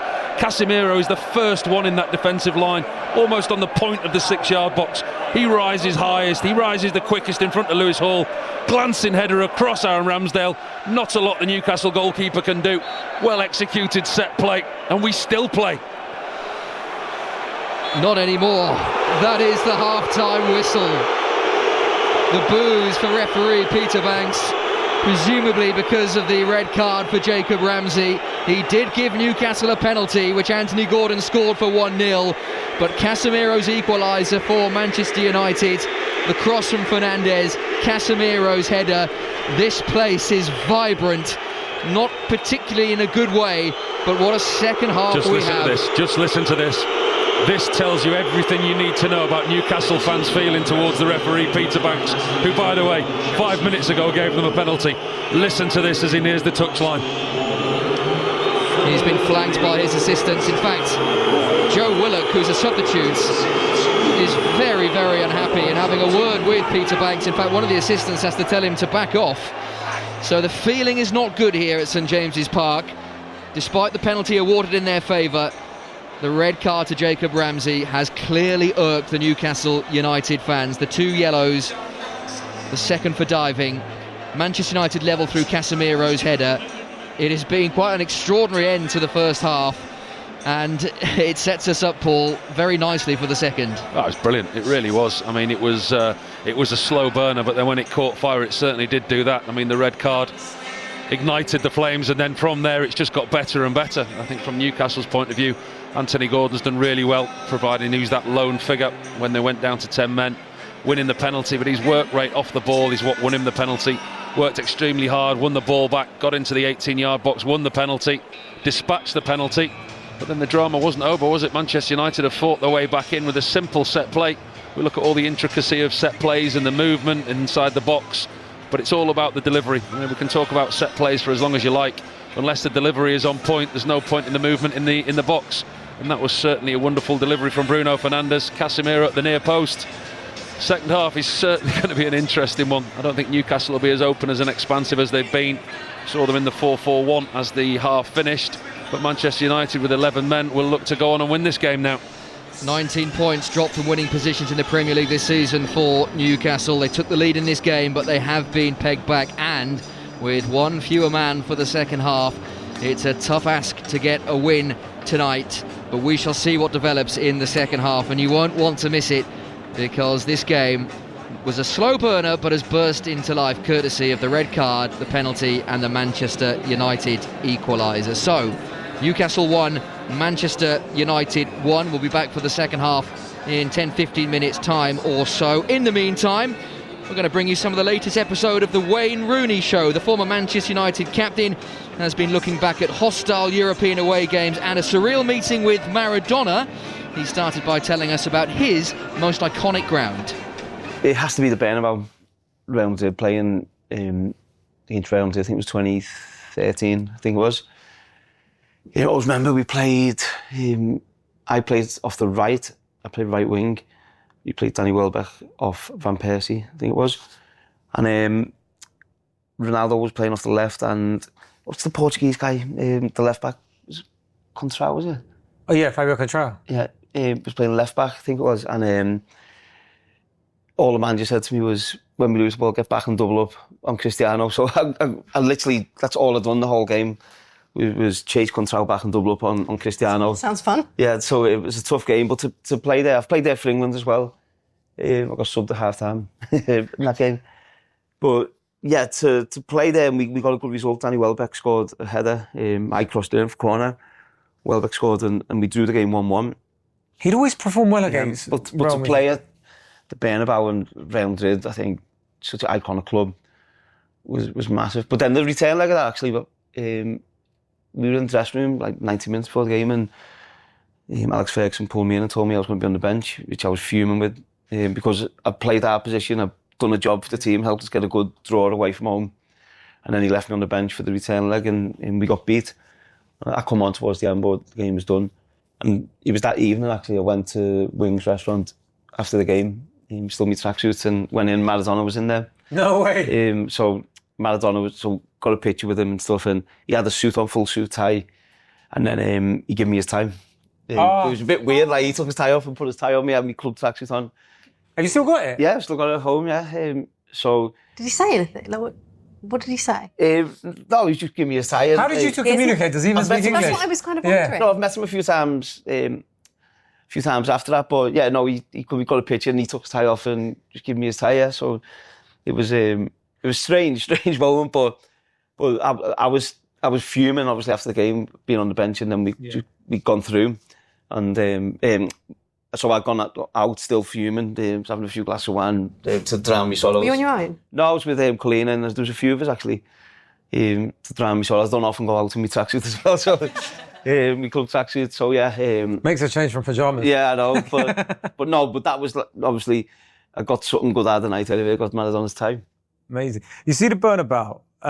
What's the atmosphere like there when you're playing? Do the fans give you a lot of stick there, or is it more so? Do you know what? The England game was tough because we played Spain and they just bopped us everywhere. And I smashed Salgado, I pushed Casillas into the crowd, and that Sven took me off at half time because I would have got sent off. And then I remember Colleen and Kai going and saying that all the seats were heated seats, and that's what they were made up. Whatever. But yeah, no, just to play at such an iconic stadium, and you know, throughout your childhood, you've seen all these stadiums like Santero, Bernabeu, the Nou Camp as well. Nou Camp has big speakers around the side of the pitch, so it sounds louder as well when you're on the pitch. Let's move on to your best atmosphere. Best atmosphere, I have to say Celtic Park. To play at Celtic 2006, I think it was. And we actually lost the game 1-0, but to play there and feel that atmosphere was incredible. How come you were a Celtic fan? I'm wondering that. I just growing up as a kid, I've always liked Celtic. Yeah, so. But was it like any particular players, or was it? I just always liked Celtic. And did any family members like them or anything? Yeah, I mean, dad. Whole family, everything. But yeah, no, I've always liked Celtic. And then when I was growing up, obviously there was Henrik Larsson, Chris Sutton up top, John Hartson when he was there. Some of the players Celtic have had and moments they've given is incredible. So the team I've always, during my best part of my career, I always thought I'd love to play for Celtic at the end of my career, and obviously it wasn't to be. But did you ever have any opportunities to play that? Not really. Not really, but I'm sure if I would have pushed for it, I probably could have. But going back to that game, we lost the game 1-0. And I always remember coming in after the game, and I think I was negotiating a new deal at the time at Man United, and I always remember coming in, Alex Ferguson come in, and he went nuts, and then he said, and some of you have got the cheek to start talking about a new deal and stuff. I was just sat there, I was just like, whatever. But yeah, no, the atmosphere was incredible. Nakamura, he scored a free kick, and but the atmosphere there, you know, when you stood there and you know, you heard the Champions League music and then just how loud it was, and they're very passionate fans as well, aren't they? Yeah. Obviously they've sang their song, which is solely their song, You'll Never Walk Alone, which is the song I don't really like anyway, but so the atmosphere was just incredible. You see, you said you grew up watching Henrik Larsson. You obviously got to play with him afterwards. Did you think like, oh my God, did you have that sort of moment? Yeah, it was mad. And not to the extent, obviously, where I played with Duncan Ferguson, but watching Henrik grow up, and then all of a sudden he comes to us on loan, and I'm playing in front of him. And do you know what? He was better than what I thought. Right. Because when you're watching him play for Celtic, and not to sound disrespectful, you're thinking, oh, it's in Scotland, it's Scottish football, it's not as good as the Premier League. And then he come in to play with us, and even when as an older person, his movement was incredible, and we actually had a real good chemistry between us. We worked off each other, and he made some really good runs and stuff. So he was, and then that got me thinking how good he must have been when he was younger. Of course, yeah, he's my favourite ever loan player that we ever had. We haven't had a lot, but it was that 3 months. I was like, I wish we'd have got him when he was just a bit younger.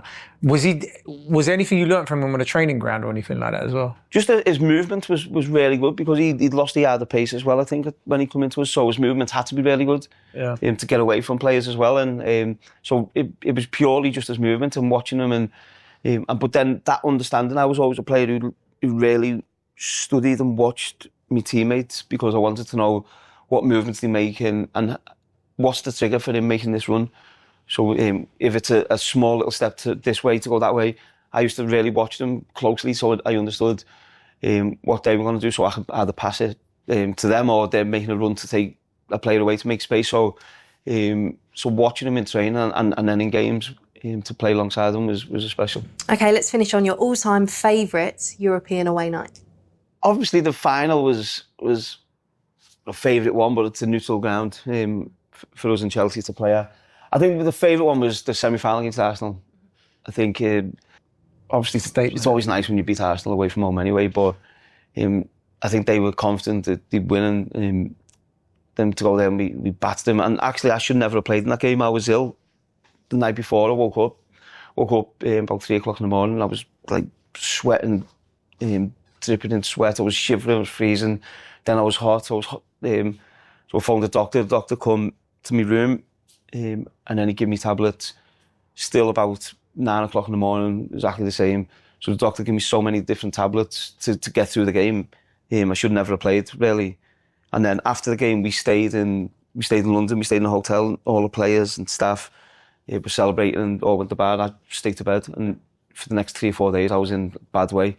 So to get through that game, done well. The doctor's done well to get me through that game. Yeah. Because should never have played. What can you remember from the actual game, or is it all a bit of a blur? Yeah, no, it was incredible. It's from Ronaldo's free kick, which it's one of them where he puts the ball down, he starts walking back, and you think, what are you doing? Don't shoot from there. Whatever, and then he has, and the ball's gone, and then it's took off again. I think it was Almunia and goal. It took off a couple of times, and he scored. And then the breakaway goal again, there was me, Ronaldo, Jason Park breaking away. And we give them a lesson in terms of they were a good team. They moved the ball well, but we sat there and we were clinical. There was something about midweek games with Arsenal during that period. It was just any midweek game there was a lot of tension. And the midweek game, the night games are always better, wherever it is, especially Old Trafford. But when you go into a Champions League night, and whether that's so we'll be talking about a few stadiums there, whatever stadium that is, when you go to a Champions League night, and especially if there's a little bit of rain as well, they're the best nights.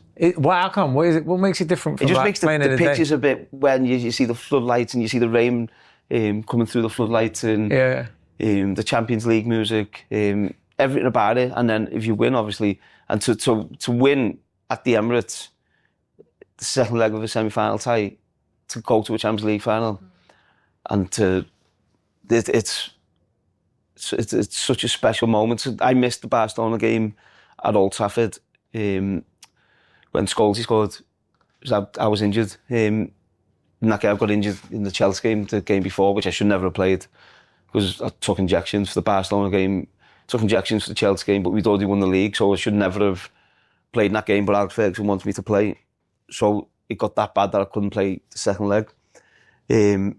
So I missed that celebration on the pitch, and I was in the stand and when we made the final. So this one again, I was ill, so I missed the whole celebration, but I was still in the dressing room, obviously after the game, knackered, and I straight away I could feel my body was just shutting off, so I had to get back to bed. But to be on that pitch and feel that at the Emirates was a special moment. The latest episode of the Wayne Rooney Show, we heard a little bit of it there, and you can download the latest episode on the BBC Sounds app. Wayne Rooney would have loved this atmosphere at St James's Park, and he would have been looking forward to the second half as well if he was still in a Manchester United shirt, given that Manchester United will be playing against Newcastle United, who have one fewer man. Jacob Ramsey's sending off on the stroke of half-time that really did ignite this game that had been bubbling along nicely enough, but the Ramsey red card took it to a new level. Sent off for diving, his first yellow card for a little pullback on Casemiro, and then, much to the Newcastle fans' ire, a second yellow for diving, getting there just in front of Senny Lammens. Peter Banks, the referee, judging Ramsey to have gone down a little too easily, and the Newcastle fans very unhappy with that. I think there was a general thought at half-time, you don't need me to tell you who's just reappeared for the second half, the officials. But the consensus at half-time from some of the Newcastle fans seemed to be that they felt that Ramsey was losing his footing and didn't dive, just couldn't keep his balance.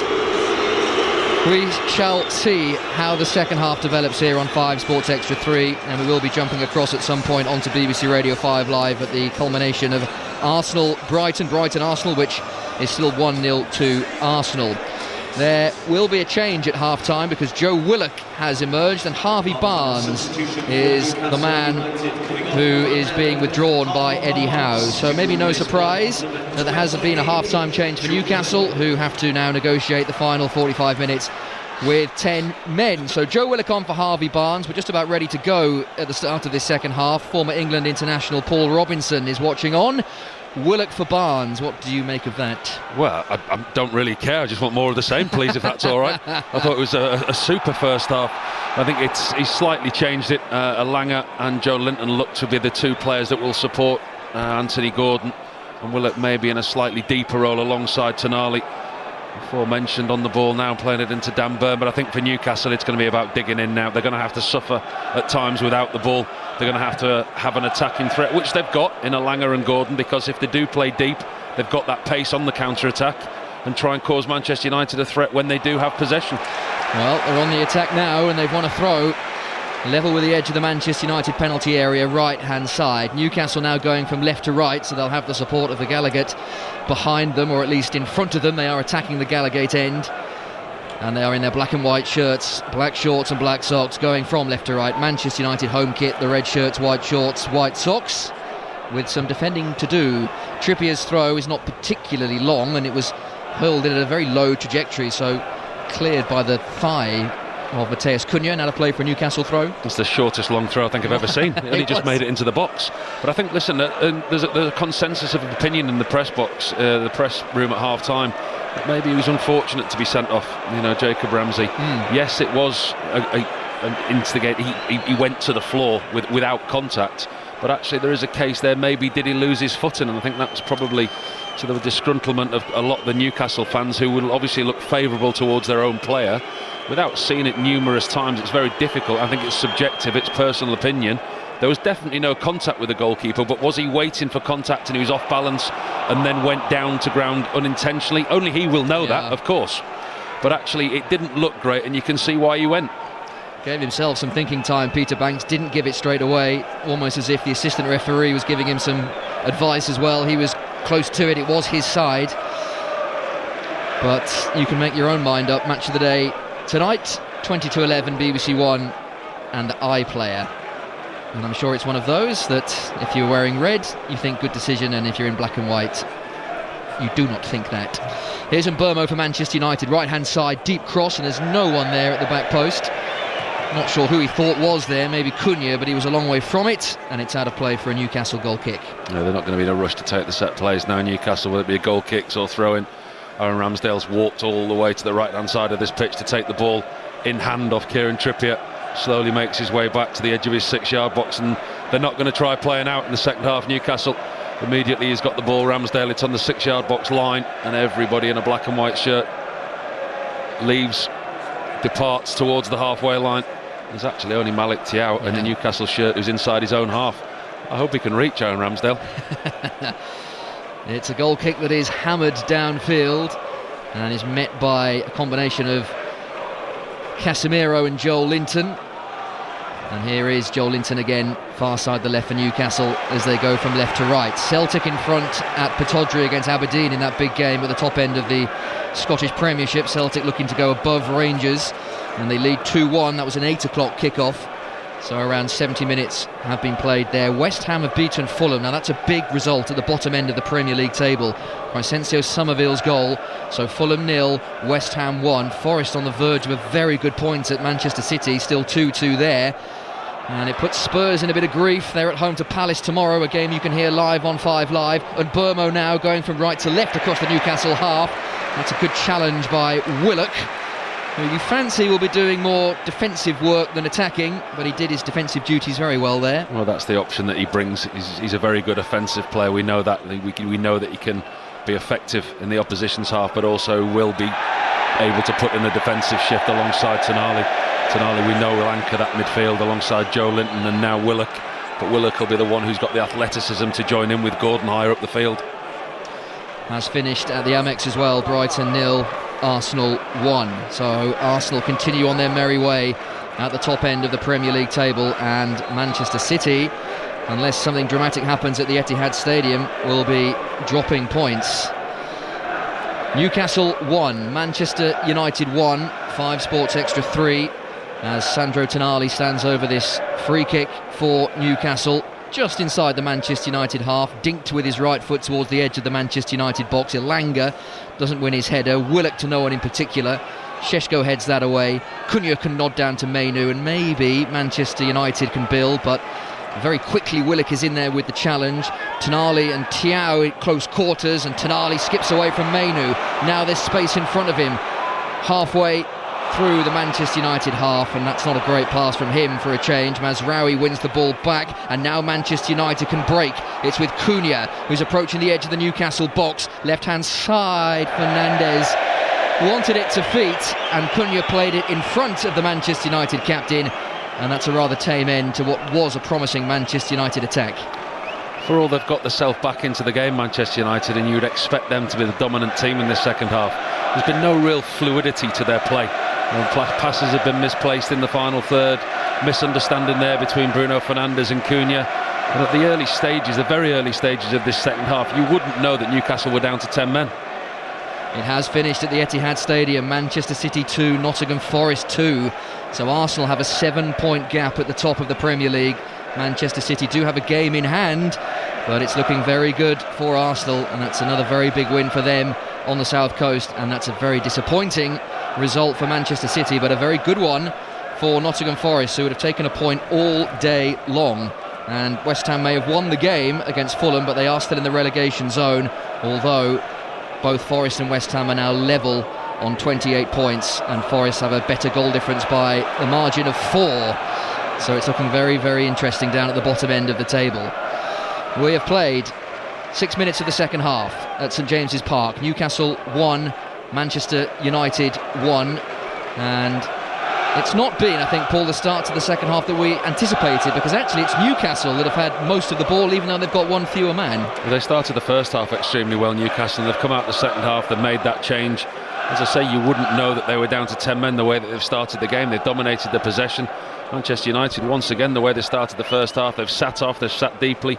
Casemiro being the deepest line midfielder, trying to protect that back four. Actually, Newcastle's attacking threat is Gordon and Elanga, and to their credit, they've left those two players high up the field. And they are still going for this Newcastle. It's leading to a very interesting watch. Willock to Trippier, and now Joel Linton with the right wristband on finds Trippier, right hand side of the penalty area. His low ball across, Tonali's touch, Gordon on the edge of the box, all a little bit too intricate. Gordon's left foot shot, Lamans with a couple of steps to his left makes what in the end is a very routine save and keeps the score at 1-1. It's good from Newcastle. They're actually showing attacking intent. So often do we see players, teams lose a player and they'll drop off and they'll sit off and then allow the opposition to dominate possession, whereas Newcastle, they've left the two players high.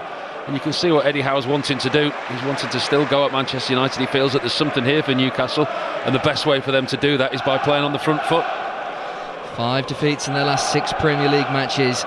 3 straight defeats here at St James's Park, but the crowd will be with them. Here is Willock, runs into Maguire. He'll be joining 5 Live very shortly.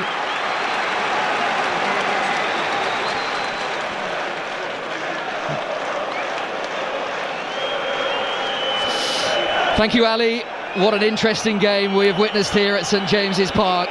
53 minutes old, Newcastle 1, Manchester United 1, a game that ignited courtesy of a red card for Jacob Ramsey, second yellow card for diving. Anthony Gordon converted a penalty they were given a few moments later, and then Casemiro's header, all in the space of 6 frenetic late first half minutes. And with 8 minutes of the second half elapsed, it is still Newcastle 1, Manchester United 1, but it's Newcastle, very impressively, despite the one-man disadvantage, still on the front foot, and they've won a free kick, dead centre of the Manchester United half. Casemiro fouls Joel Linton. There were 4 yellow cards given in the first half by Peter Banks, 2 of them to Jacob Ramsey. Joel Linton and Buemo and Shaw also in the book, and Paul Robinson watching on. This has been a very lively watch. Well, it was a slow burner at the start. We predicted a lively contest, didn't we? But once this game got going, it's been an absolutely superb watch. It really has. We've had everything: yellow cards, red cards, penalties. It's been an intriguing watch. And as you say, Newcastle down to 10 men. They've come out in the second half. They've put Anthony Gordon and Elanga forward as a front two, which is pushing the Manchester United back four and Casemiro to that effect deeper. And actually, this early on in the second half, what are we, 10 minutes in? Newcastle with 10 men have been the dominant force. They have, and now this free kick that Trippier will swing into the back post. There is a Manchester United player on the ground. It's Harry Maguire, and the referee immediately points for a Manchester United free kick. Everything we've spoke about tonight, pre-game, the other games, in the studio, about the set plays, about the wrestling, about the fighting. The referee's given a free kick there on Harry Maguire. If that's the other way, he's not given a penalty. No. That's the frustration that we're having at the moment. Peter Banks is the referee. Newcastle are in black and white with the black shorts and the black socks. They go from left to right towards the Gallowgate, and Manchester United also in their home strip, the red shirts, the white shorts and the white socks. They go from right to left, and they have the ball at the moment. Maguire backwards of square to Yoro, and now Mazraoui on that far side, the right. I'll run you through the two 11s when there is the first opportunity to do so. It is Mazraoui and Mbeumo who exchange passes far side the right, and this is the pattern that we expected in this second half. Manchester United with all of the ball. Fernandes to Mbeumo, Burn in the way of that before Mbeumo can turn, and now Joel Linton, who himself was rather fortunate not to be sent off. He was given a yellow card for shirt pulling, and then very unwisely, sarcastically applauded the referee. And it wasn't subtle, Paul Robinson, it was two arms above his head, applauding loudly, and luckily for him, Peter Banks wasn't watching. Well, luckily for him, his teammate Sandro Tonali grabbed him by the scruff of the neck and pulled him away before the referee saw him. Elanga making good progress for Newcastle, who are certainly not set up defensively despite their one-man disadvantage. It's Elanga, the former Manchester United player with the red boots. Far side the left, players just slowed down. Joel Linton gets his foot on the ball. Hall is level with the edge of the penalty area, left-hand side, and now in fact the play is all the way back with Burn inside the centre circle. Newcastle 5 defeats in their last 6 in the Premier League. Here's Willock on the right-hand side of the box, low ball in, Mainu in the way, Newcastle corner, and they may have been under pressure over the last few weeks, Newcastle, but the St James's Park faithful are right behind them tonight. Very impressed with the attitude that Newcastle have come out with in this second half. Down to 10 men, you think they'd have two banks of four and sit in two defensive lines trying to hold out and stay in the game, whereas actually they're playing with two players high up the pitch. They're going at Manchester United. They started this game very, very well, Newcastle, and they've certainly started the second half very well. Manchester United, on the other hand, I'm really surprised. They look calm, they don't look stressed, they don't look like they're troubled by the way that Newcastle are playing, but they're offering very little than a defensive shape. And now they have some defending to do. This corner in front of the Gallowgate, Kieran Trippier is over it, near side the right. Burn is pointing the way. He is comfortably the tallest player inside that penalty area. There's a line of Newcastle players right on the edge of the box. Trippier delays, now is ready. In comes the corner, back post, Joel Linton rises, doesn't really get contact on the header, and before Mbeumo can strike, it's cleared downfield. Hall forward, directly towards Trippier, headed down by Willock. Maguire is there to boot out of play for a throw. Trippier thought about controlling it, but elects to let it drop out of play, and Newcastle have a throw. And as we approach the hour mark, you would not think it's Newcastle playing with one fewer man. No, they're going longer, they're playing a lot more direct, but they're playing effectively in the right areas. They're not taking any chances, they're not playing out from the back. The goalkeeper gets it, it goes long, it goes into an area, and they try and cause Manchester United problems. Cunha heads the ball away. Tonali base of the centre circle, and Cunha will pick this up just inside the Manchester United half. Shadow for company as the floodlights shine brightly down. Cunha is then tripped by Trippier, and that will be a free kick to Manchester United right in front of the dugouts. Newcastle 1, Manchester United 1. 5 Live and BBC Sounds on what has been a big evening in the Premier League. Arsenal extending their gap at the top of the Premier League to 7 points, courtesy of that win over Brighton. Manchester City dropping points at home to Nottingham Forest. So 7 points the gap now to Manchester City, although Manchester City do have a game in hand. Big results at the bottom end of the Premier League as well, with Fulham losing to West Ham United 1-0. West Ham have won. Crescencio Somerville with a goal, and Chelsea with a commanding 4-1 win away at Villa Park. Villa continue to struggle. Shaw for Manchester United, who are readying Diogo Dalot, so there will be an early Manchester United change in this second half. Fernandes has it meanwhile. Now Cunha will go for goal. No, he won't. That was a dummy. Instead, try to find Mbeumo with an intricate pass that was a little too intricate. Newcastle clear, but only temporarily. In fact, a double change coming. Manuel Ugarte is ready. Fernandes, great ball around the corner. And Mbeumo tried to square it to Šeško, and then his left-footed ball, and Mbeumo, after his initial cross was blocked, is rather harmlessly looped behind.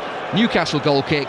It's 1-1 on 5 Live, and here come these two Manchester United changes with Diogo Dalot and Manuel Ugarte coming on. So Luke Shaw is the first player to be removed. Now Luke Shaw is one of those on a yellow card and had been struggling with illness, so he's off.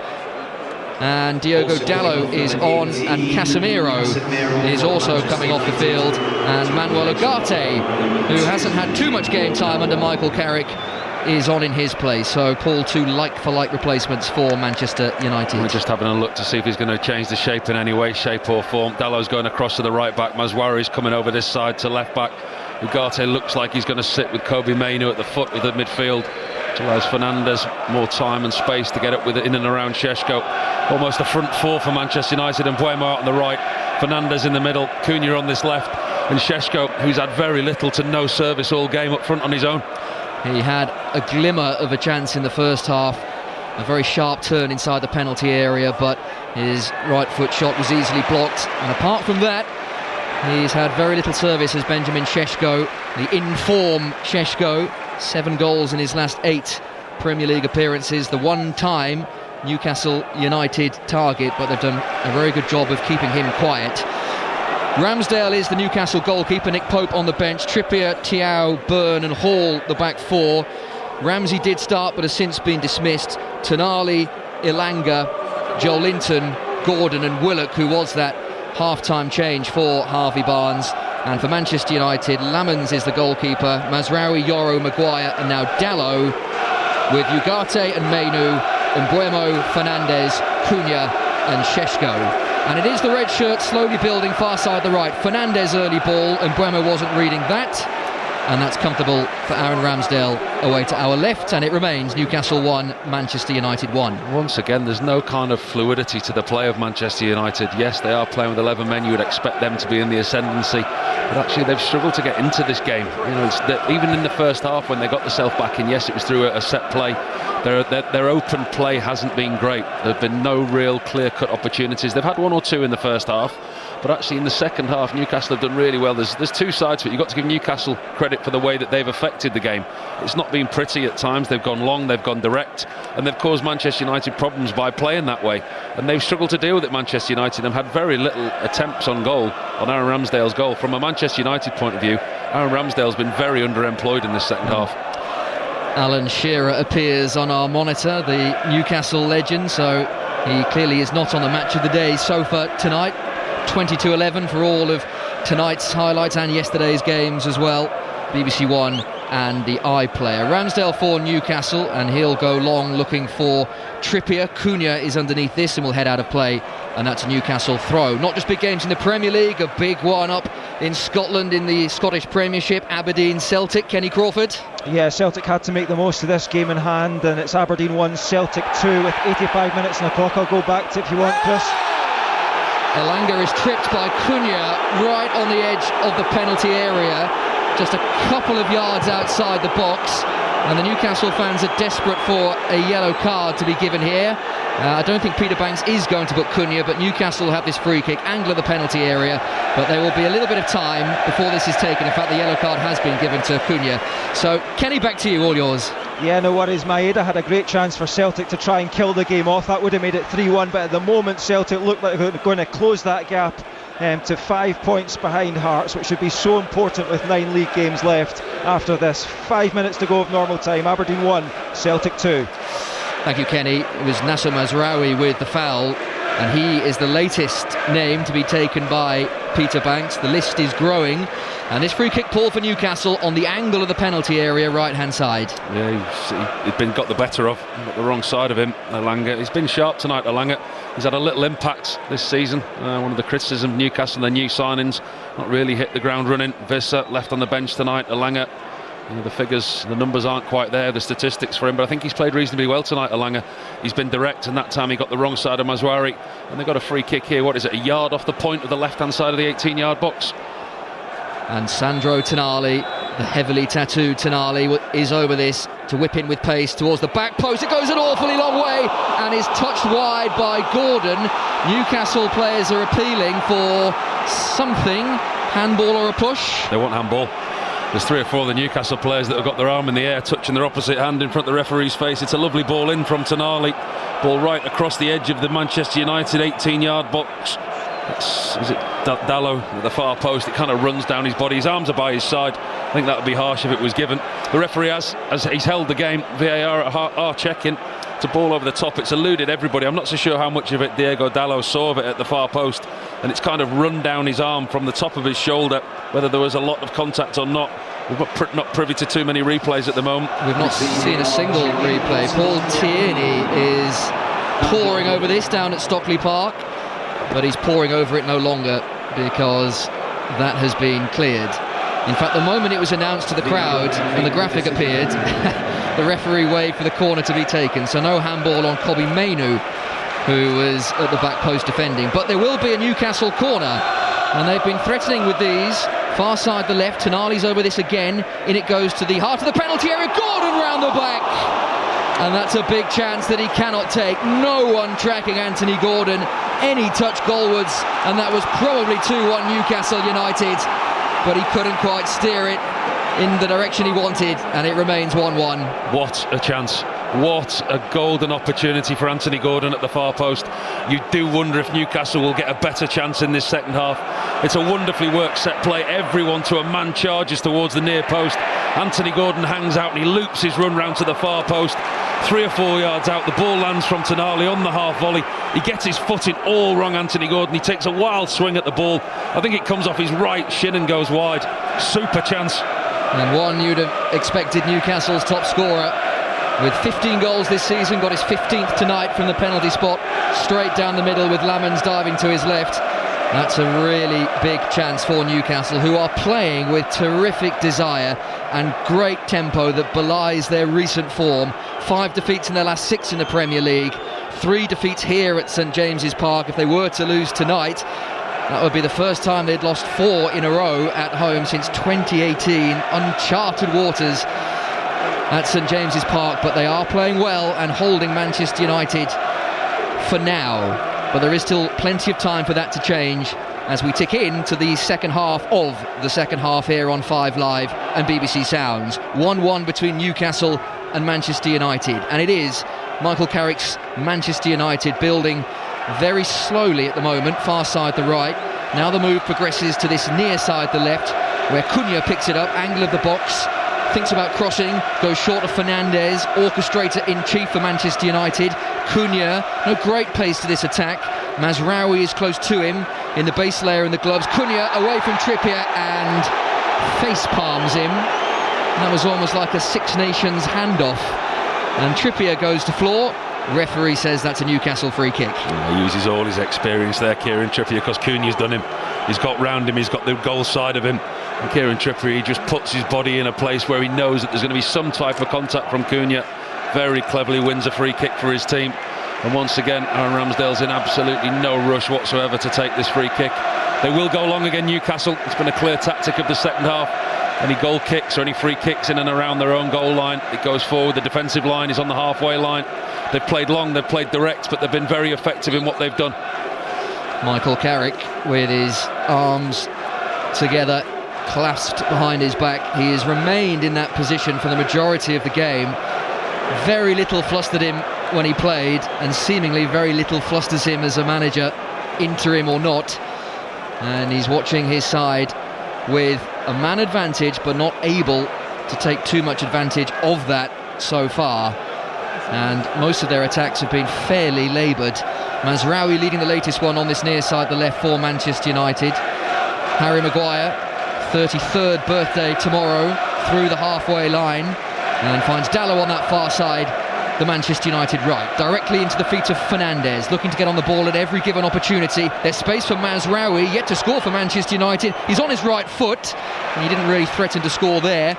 Newcastle temporarily clear, but now Manchester United are building some decent rhythm and some decent tempo. Fernandes, 35 yards out, centrally positioned. Now Dalot has space to shoot. Newcastle, I think, quite happy for the fullbacks to go for goal. And Mbeumo lifts it in. Šeško was rising, but too far in front of the striker. And now Mbeumo very nearly robs Joel Linton. In fact, he did, but the touch was so heavy, it goes behind for an Aaron Ramsdale goal kick, and it remains Newcastle 1, Manchester United 1. Back to Pittodrie, Kenny Crawford.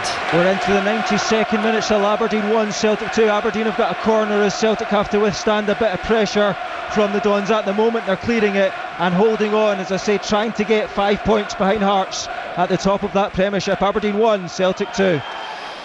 Thank you, Kenny. So closing stages at Pittodrie. We've got 20 minutes to play at St James's Park. 1-1 between Newcastle and Manchester United.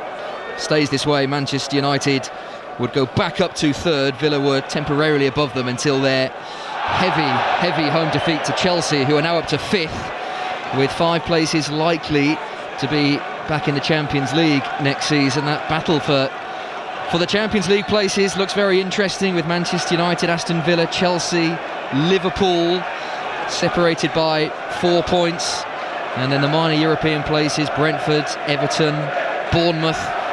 It's looking like a very interesting end to the season at the top and at the bottom as well. And there is a big game to bring you tomorrow on BBC Radio 5 Live and BBC Sounds, rounding off this midweek round of fixtures. Tottenham Hotspur at home to Crystal Palace.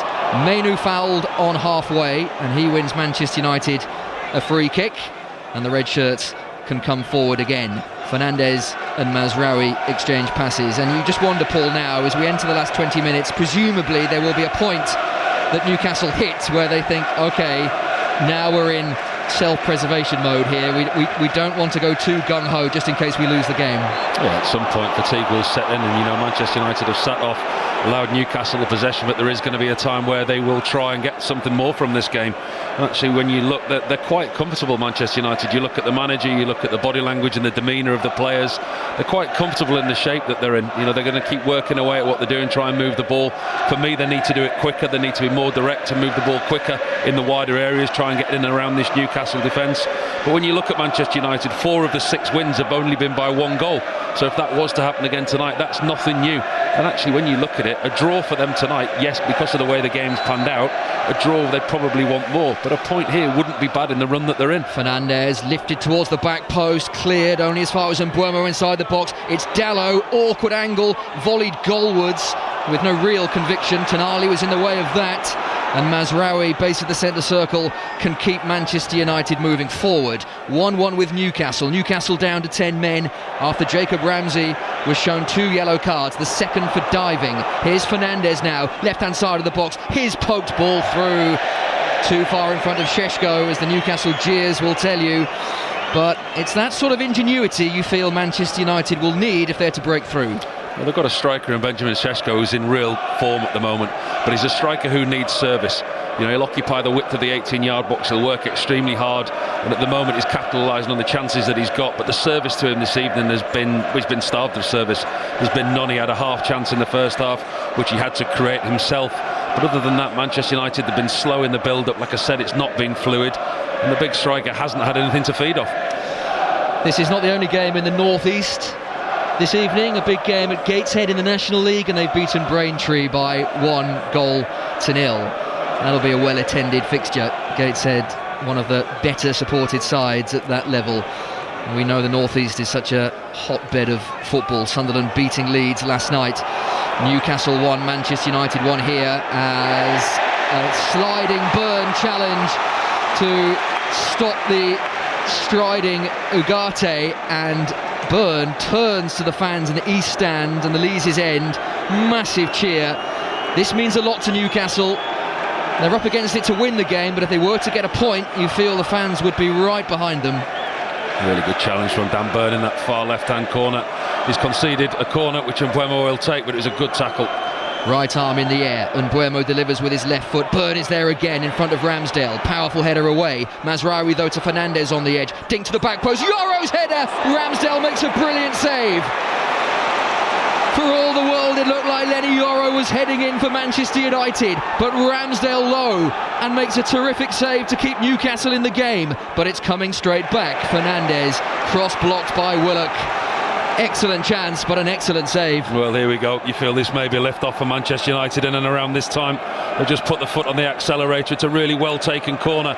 It's cleared only as far as Bruno Fernandes, who's on the edge of the 18-yard box, and he caresses that ball into the far post to Lenny Yoro. He does everything right apart from head it far enough away from Aaron Ramsdale. He heads it hard and low down into the ground, and Ramsdale on the half volley palms it away with a right hand. Super save from the Newcastle goalkeeper. In for Nick Pope, dropped to the bench after his error against Everton on Saturday, and he's made a great save there, Ramsdale. But Manchester United beginning to create. It's Mbuemo on the edge, right hand side. Every single Newcastle player back defending. Fernandez to Mbuemo, still on the edge of the penalty area. Fernandez lifts it in, Ugarte heads goalwards and over. Roof of the net. It looked for a moment that was dropping under Ramsdale's crossbar, but Ugarte's header lacked the power and lacked the direction, and it's safely over for a goal kick as Manchester United prepare a double change. Ahmad and Zirkzee are both coming on, and we'll tell you who's coming off after we hear from Kenny Crawford. Full time with you, Kenny. Full time at Pittodrie. Aberdeen 1, Celtic 2. Chris, it's priceless if you can have a player in your team who has that knack of being in the right place at the right time. For Celtic, it's Benjamin Nygren. He's been that player repeatedly this season. His 19th of the campaign tonight was the winner. Earlier, Tierney had put Celtic ahead before Nisbet equalised for the Dons from the spot. So Celtic now second in the league, 1 point ahead of Rangers, 5 behind Hearts, 9 games left in the league. Full time, Aberdeen 1, Celtic 2. Thank you, Kenny. Yeah, we're getting to that stage of the season where every result carries some extra significance. So a couple of things have occurred here at St James's Park. Firstly, Aaron Ramsdale is receiving treatment. Now, I wonder why. Now I wonder why. Is for all the talk of skirmishes from corners, this seems to be the other element of football that is up for debate, and that's the goalkeeper receiving treatment to allow a mini team talk, which both head coaches are taking advantage of. We've got a timeout. It's like a timeout in basketball. Imagine when the coach calls a timeout. Goalkeeper goes to ground there, and immediately the two managers swing straight into action. They both know exactly what's going on. Eddie Howe gets all his players in and around him. Michael Carrick spots it as well. 15 minutes left. Both managers get an opportunity to get the final message on. That's got to change, hasn't it? There has to be something in to Don't know how you do it. That. Don't know how you do it. How do you prove that he's not injured? It's difficult ground. The other thing to tell you is Manchester United have made 2 changes. Ahmad and Joshua Zirkzee are on. Kobbie Mainoo is off, and so too Brian Mbuemo, which feels a little surprising with 30 minutes to play. One of Manchester United's more promising attacking players. The only way you could possibly change it is the best thing that I've heard, that I kind of half agree with. If the goalkeeper does go down, then another one of the outfield players has got to go off for 30 seconds. That may change it, but still, some managers might sacrifice an outfield player for 30 seconds just for that precious piece of information they need to get on. Willock for Newcastle, 1-1 with Manchester United. The 10 men of Newcastle. Dallow fouls Willock very close to the corner flag on the left of the penalty area. Dallow pleads his innocence to Peter Banks in his yellow shirt, and he's certainly issued a lot of yellow cards tonight, Peter Banks, but he is not about to book Diogo Dallow for that. But Newcastle have another dangerous set piece, and it's these sort of situations, if Newcastle harbour ambitions of winning the game, they have to take advantage of. Do you know what? They've struggled at home this season, Newcastle. We spoke about it before the game. They're 12th in the home form table before this round of fixtures. But actually what Eddie Howe's got from his team today, the attitude and application in this second half, it almost galvanised them, the end of the first half when they went down to 10 men.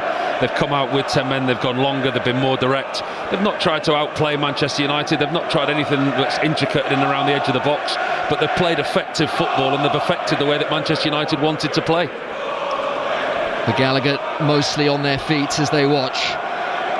They would love this to go in with 11 minutes to play at St James's Park. BBC Radio 5 Live. Tonali's over this free kick, 2 yards in from the touchline, left-hand side. Byrne lurks, Thiaw there too. Tonali's free kick is towards Thiaw. Lamans with an excellent punch. We know he's proficient at that. based on his exploits against Everton recently. Hall gives it away loosely, and now Zirkzee can come forward, his first involvement in the game. Cunha away from Trippier, who is fouling Cunha, and Trippier is furious at Mateus Cunha. But it will be a yellow card for the Newcastle United captain, and Trippier is making his feelings very clear to both referee and to Cunha. He feels that's a little cheap. The way the referee's been throwing his cards around, Kieran Trippier's lucky that he didn't pick one up earlier for a foul on Mbeumo earlier on in the game. But he's still chirping away at Cunha. He feels that Cunha went over him too easily. Looking at the replay, I mean, it was right in front of us down here where the dugouts are. We're sat very close to pitch side, right behind the managers, and it was a clear trip from Trippier. And Manchester United can build once more with Yoro, long hair bouncing. On that right-hand side is Ahmad, who had a spell on loan at Sunderland, a very successful loan spell. Dalot right-hand side towards Ahmad. Gordon is in the way, having to work very hard defensively. Dalot looked like he was fouling Gordon. That's what he wants, facing one of his own corner flags. And in the end, the assistant referee on that far side gives the decision Newcastle United's way, and that all felt rather inevitable. Gordon feels the contact, and Newcastle have this free kick. Left-back position, and they have 10 minutes to hold out. Once again, Anthony Gordon is facing his own goal. He's going nowhere. There's no need for any real contact there. It's Dalot initially, grabs hold of his shirt. Ahmad goes in, nicks the ball off him, and it's the assistant on the far side. There's not a lot really in it. Pointless foul from Manchester United. Gives possession back to Newcastle. And they are beginning to take as much time out of the game as they can possibly get away with minutes ticking away. Newcastle 1, Manchester United 1. Both goals at the end of a frantic first half. Jacob Ramsey sent off for 2 yellow cards, the second for diving. Gordon then won a penalty, going over Fernandes' trailing leg, scored the penalty, but just moments later Casemiro heading in a Fernandes free kick for 1-1. No further goals. The black and white shirts coming forward again as they go from left to right as we watch from the Milburn stand. Manchester United have it in their back line, and as I glance towards the Gallagher Paul, we can see a bright moon has appeared. It's been a beautiful day in the northeast, the sun shining, blue skies, and the clear skies remain. It's been nippy and chilly, and what looks like a full moon has appeared, or it might be a waxing gibbous of some description. John Murray would know. Here's Gordon over halfway, well challenged by Ahmad, and now Manchester United can come forward again. Ahmad right hand side of the centre circle. Fernandes always looking, and finds Cunha near side the left, approaching the edge of the Newcastle box, still going onto his right foot. Fernandes arriving late, tries to bend it towards the far corner, and he didn't quite get it right. Started it a bit too wide. He was running out of room rapidly. He was being closed down so swiftly, and his right foot shot in the end is a couple of yards wide. Looks like he's been in one of his frustrated moods tonight, Bruno Fernandes. Whatever he's tried, it's not really worked for him. 1 or 2 opportunities on goal from distance, not managed to hit the target. That time again down the left-hand side, it was Cunha did really well. Cut the ball back to Fernandes on the edge of the box. I think he's just trying to be too cute with it, maybe trying to be too clever with the inside of his right foot. And instead of getting the bend that would have brought it inside the post, he stiffs it outside the right post. Jacob Murphy is about to come on for Newcastle as Eddie Howe looks to see out the final 7 and a bit minutes of this game. 1-1 between Newcastle and Manchester United. Newcastle, who have lost the last 3 here at St James's Park in the Premier League. This would feel quite a significant result. They might not win the game if they can hold out, but they wouldn't lose it. And bear in mind their predicament, playing all of the second half with 10 men. It would feel quite a big result for Newcastle. The fans have stuck with them right through, and they have 7 minutes to hold out. Manchester United continue to come forward. It's Zirkzee's ball across goal, just too far ahead of Ahmad, who is lurking at the back post. It won't go out of play. Ugarte will pick this up. And now Yoro, backwards of square. Fernandes, stationary, centrally positioned. To the back post, Cunha arrives. Trippier there, still alive for Manchester United until Trippier plays it against Cunha. And that's out of play for a Newcastle goal kick, despite Mateus Cunha looking accusingly at the referee. He didn't agree with that, but goal kick is the decision, and this Newcastle United change sees Jacob Murphy coming on and Anthony Elanga making way. He's played well today, Anthony Elanga. He's been criticised for his time here at Newcastle, his lack of productivity, but I think today in the position that he's played in the second half, he's put in a real shift. He's used his pace, he's used his power, and he's been an attacking threat. The two attacking players are now both been withdrawn by Eddie Howe. Started the second half with 10 men. Anthony Gordon and Elanga, who went brave, he played them both high up the pitch, and they both worked extremely hard with and without the ball, as you can hear the reception that both players are getting. It has been one of those performances that Newcastle have had to work so hard for. The effort and the consensus, speaking to Newcastle fans prior to this game, was that the effort had been there for large parts of this season. The results just haven't gone their way for one reason or another. Will Osula is on to replace Anthony Gordon, the young Danish striker. Manchester United also making a change. Nazem Masraoui is limping rather heavily as he comes off. And Tyrell Malacia comes on for only his second appearance this season. The lesser spotted Tyrell Malacia. And his only other appearance came against Newcastle on Boxing Day, a game that Manchester United won by 1-0, a game that Ruben Amorim went to a back four for, but that didn't last long. They might have won the game, but it was soon back to the back five. So Malacia on for Mazraoui to play the final now. 4 minutes at St James's Park. Are we to find a winner on BBC Radio 5 Live, BBC Sounds? Trippier, lovely control, near side the right. Now coming in field, the overlapping Murphy, first involved for him is to take it dangerously close to the byline. Did he run it out of play? Yes, he did. And that may be a touch of someone who's only just been introduced. Good piece of play by Newcastle, though. They've still been brave. They've been very brave in possession. They've committed players forward. It's not a second half where they've looked to just hold on. And Manchester United have struggled with them without really creating much, I must say. Talk about Newcastle doing well and been effective in this second half. When you think of Senna Lammens in the Manchester United goal, we've hardly mentioned him. He's been very, very underemployed from a shot-saving point of view. He's had to be alert because the action's been down at his end, but actually good chances have been few and far between. Cunha, early ball into the Newcastle penalty area. Maybe Manchester United will start looking a little more direct as the seconds tick away. Šeško, who has had very little to go off tonight, Benjamin Šeško, closing down Thiaw. Newcastle cleared downfield, and Manchester United have a throw near side the left. Maguire races to a fluorescent yellow cone to pick up the white football and get Manchester United going again. And it is with Ugarte, with his two shadows for company, roaming over halfway. Joe Linton is in front of him, and Yoro now picks up the ball far side the right, 8, 9, 10 yards in from the touchline. Manchester United still building very predictably through the thirds. Yoro creeping towards the edge of the penalty area. Newcastle fans right behind their side as they try and cheer their side on to what would be a very good point. 3 minutes to see out. Maguire, lovely ball through a third. Xerxes touch instant. Into the box he goes. Onto his left foot. Back onto his right. No shot coming. Šeško blocked at source. Penalty spot area. Fernandez, cushion volley. Cunha, left-hand side of the penalty area. Give and go with Xerxes. At least that was the plan. Excellent defending Trippier, who also read the plan and gets in front of his man and clears for Newcastle. Osula in front of Fernandez, but not for long. And it's coming straight back at Newcastle again. These are pivotal moments in this game. Dalot challenged by Hall. Every Newcastle challenge being loudly cheered. Ahmad picks up the pieces. Into the box. Fernandez back to goal. Ugarte's on the edge. Right foot shot blocked by Tonali. And it's drifts out of play for... Oh, it would have been a corner, but Joel Linton does ever so well to get his body in between Dalot and the ball, and Hall will boot it downfield to comparative safety. Preservation mode for Newcastle now, very, very deep and hanging on. It's all Manchester United. They're pushing, they're trying to get that winner. They're exerting the dominance that they've got with the extra man. 2 minutes to play. Xerxes goes for goal, and Ramsdale makes a brilliant save.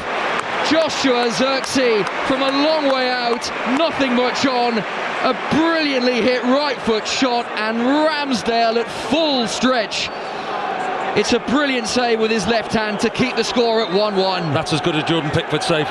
The Everton goal, the Everton save what he made. Well, it's a brilliant save from Aaron Ramsdale. Xerxes hits it just outside the box. It's almost a knuckleball.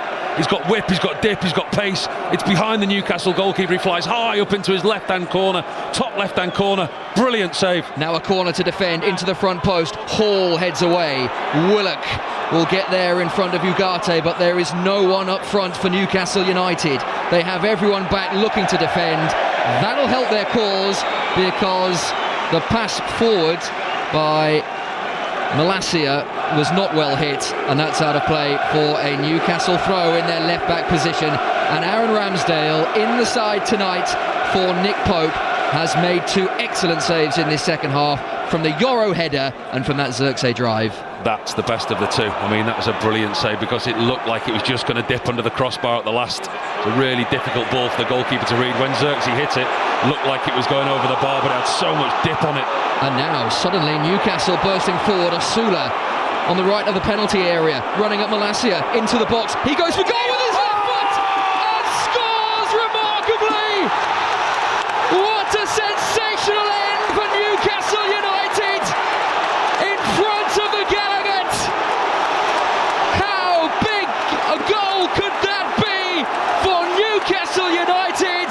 And it is the young substitute that could have won the game for Eddie Howe's side. A left foot shot into the corner. Lamons didn't move, and St James's Park is euphoric. Newcastle 2, Manchester United 1. Listen to that noise. The roof has just come off St James's Park. The noise inside this stadium is phenomenal. They've worked so hard. They've stuck at their task, Newcastle. They've been defensively resilient. And Asuli there epitomises what they've been about in this second half. He chases a lost cause down on this near touchline. The ball looked like it was going out for a throw-in. He keeps it in, and he doesn't just want to run to the corner. He charges into the Manchester United 18-yard box, cuts inside on his left foot. Malacia doesn't get close enough. Maguire doesn't get close enough. He says, OK then, I'll have a go. And he bends it around Lamons inside the far right-hand post. It's a super individual goal. It really is. What a moment. What a brilliant moment for Will Osula. He might not have a better moment than that in a Newcastle United shirt. Scoring in front of the Gallagher, scoring so brilliantly in front of the Gallagher. Honours a sub, I'm sure, for energy, maybe to see the game out, but he has just scored what could be the winner for a Newcastle United side in desperate need of a lift, and that has given them a huge lift. 5 minutes of added on time were indicated in the midst of all that, and suddenly Manchester United are going from finding a winner to finding an equaliser to preserve Michael Carrick's unbeaten record. And that unbeaten record is in severe jeopardy now, with Newcastle United 2-1 up on 5 Live and BBC Sounds, with 3 minutes of stoppage time to play, albeit I think we'll be playing a lot longer than that, as Joel Linton thumps it out of play. Manchester United throw in their left back position. Oh, kicking for touch in the far corner. Well, that was absolute bedlam, and it still hasn't settled down. We've got 2 footballs on the pitch. The Newcastle fans all on the feet, the noise inside the stadium. I mean, that was a goal good enough to win any football match. What a brilliant individual goal. But Manchester United are still pressing. They're not giving this up just yet. Fernandez long into the penalty area, headed away. Joel Linton then gets something on the ball. Yoro has to go all the way back to Lamons, who had no chance. And you always know when a strike is so accurately hit. The goalkeeper did not move. Xerxes, though, his ball to the back post. Trippier has to deal with it. Maguire across goal, off Trippier, and then off Maguire. And out of play for a Newcastle United goal kick. And every goal kick, every challenge won, greeted by huge, huge roars. And Newcastle now 3 minutes away from what feels, Paul Robinson, a huge result in the context of their season. I've seen goals this season in the Premier League celebrated less than what the Newcastle fans just celebrated that goal kick. I mean, it's incredible, passionate support inside this stadium, and this is a really special result if they are to hold on. They've put in a real performance here with 10 men. They've been brave in the second half. They've played with the 2 attacking players. They've gone at Manchester United. It's not been pretty at times. They've gone long. They've played in the right areas. But listen to the noise inside here. But by the way, for all the quality of the goal, Aaron Ramsdale saved 2 minutes earlier. Absolutely. Listen to the noise at St James's Park. This ground in the Premier League has not heard a noise like this for a long, long time. But there is still work to do. Fernandes for Manchester United. Long, they have to go long now. Maguire, so often the focal point in times like this for Manchester United. Murphy clears downfield. Michael Carrick, who'll know all about the noise here at St James's Park, his boyhood club, team he supported since he was a boy. But he's watching his Manchester United side on the verge of losing, and so with it, his unbeaten start as Manchester United interim manager. But still we play. Dallow on the right of the Newcastle box. His left-footed ball into the back post. Maguire heads across goal, but he won the header because he pushed his man. Trippier on the floor, and it's a Newcastle United free kick. We have 30 seconds of additional time to play, but I fancy we'll probably be going to 97, maybe 98, because the goal came in stoppage time and it took a good 2 or 3 minutes to restart. Joe Linton's got his arms above his head again, but this time he's playing conductor to the orchestra. Listen at that noise. He wants more from the Newcastle fans. They've been incredible here this evening. They know what effort that their team have given them. Down to 10 men. They've stuck to the battle. They've had a plan in this second.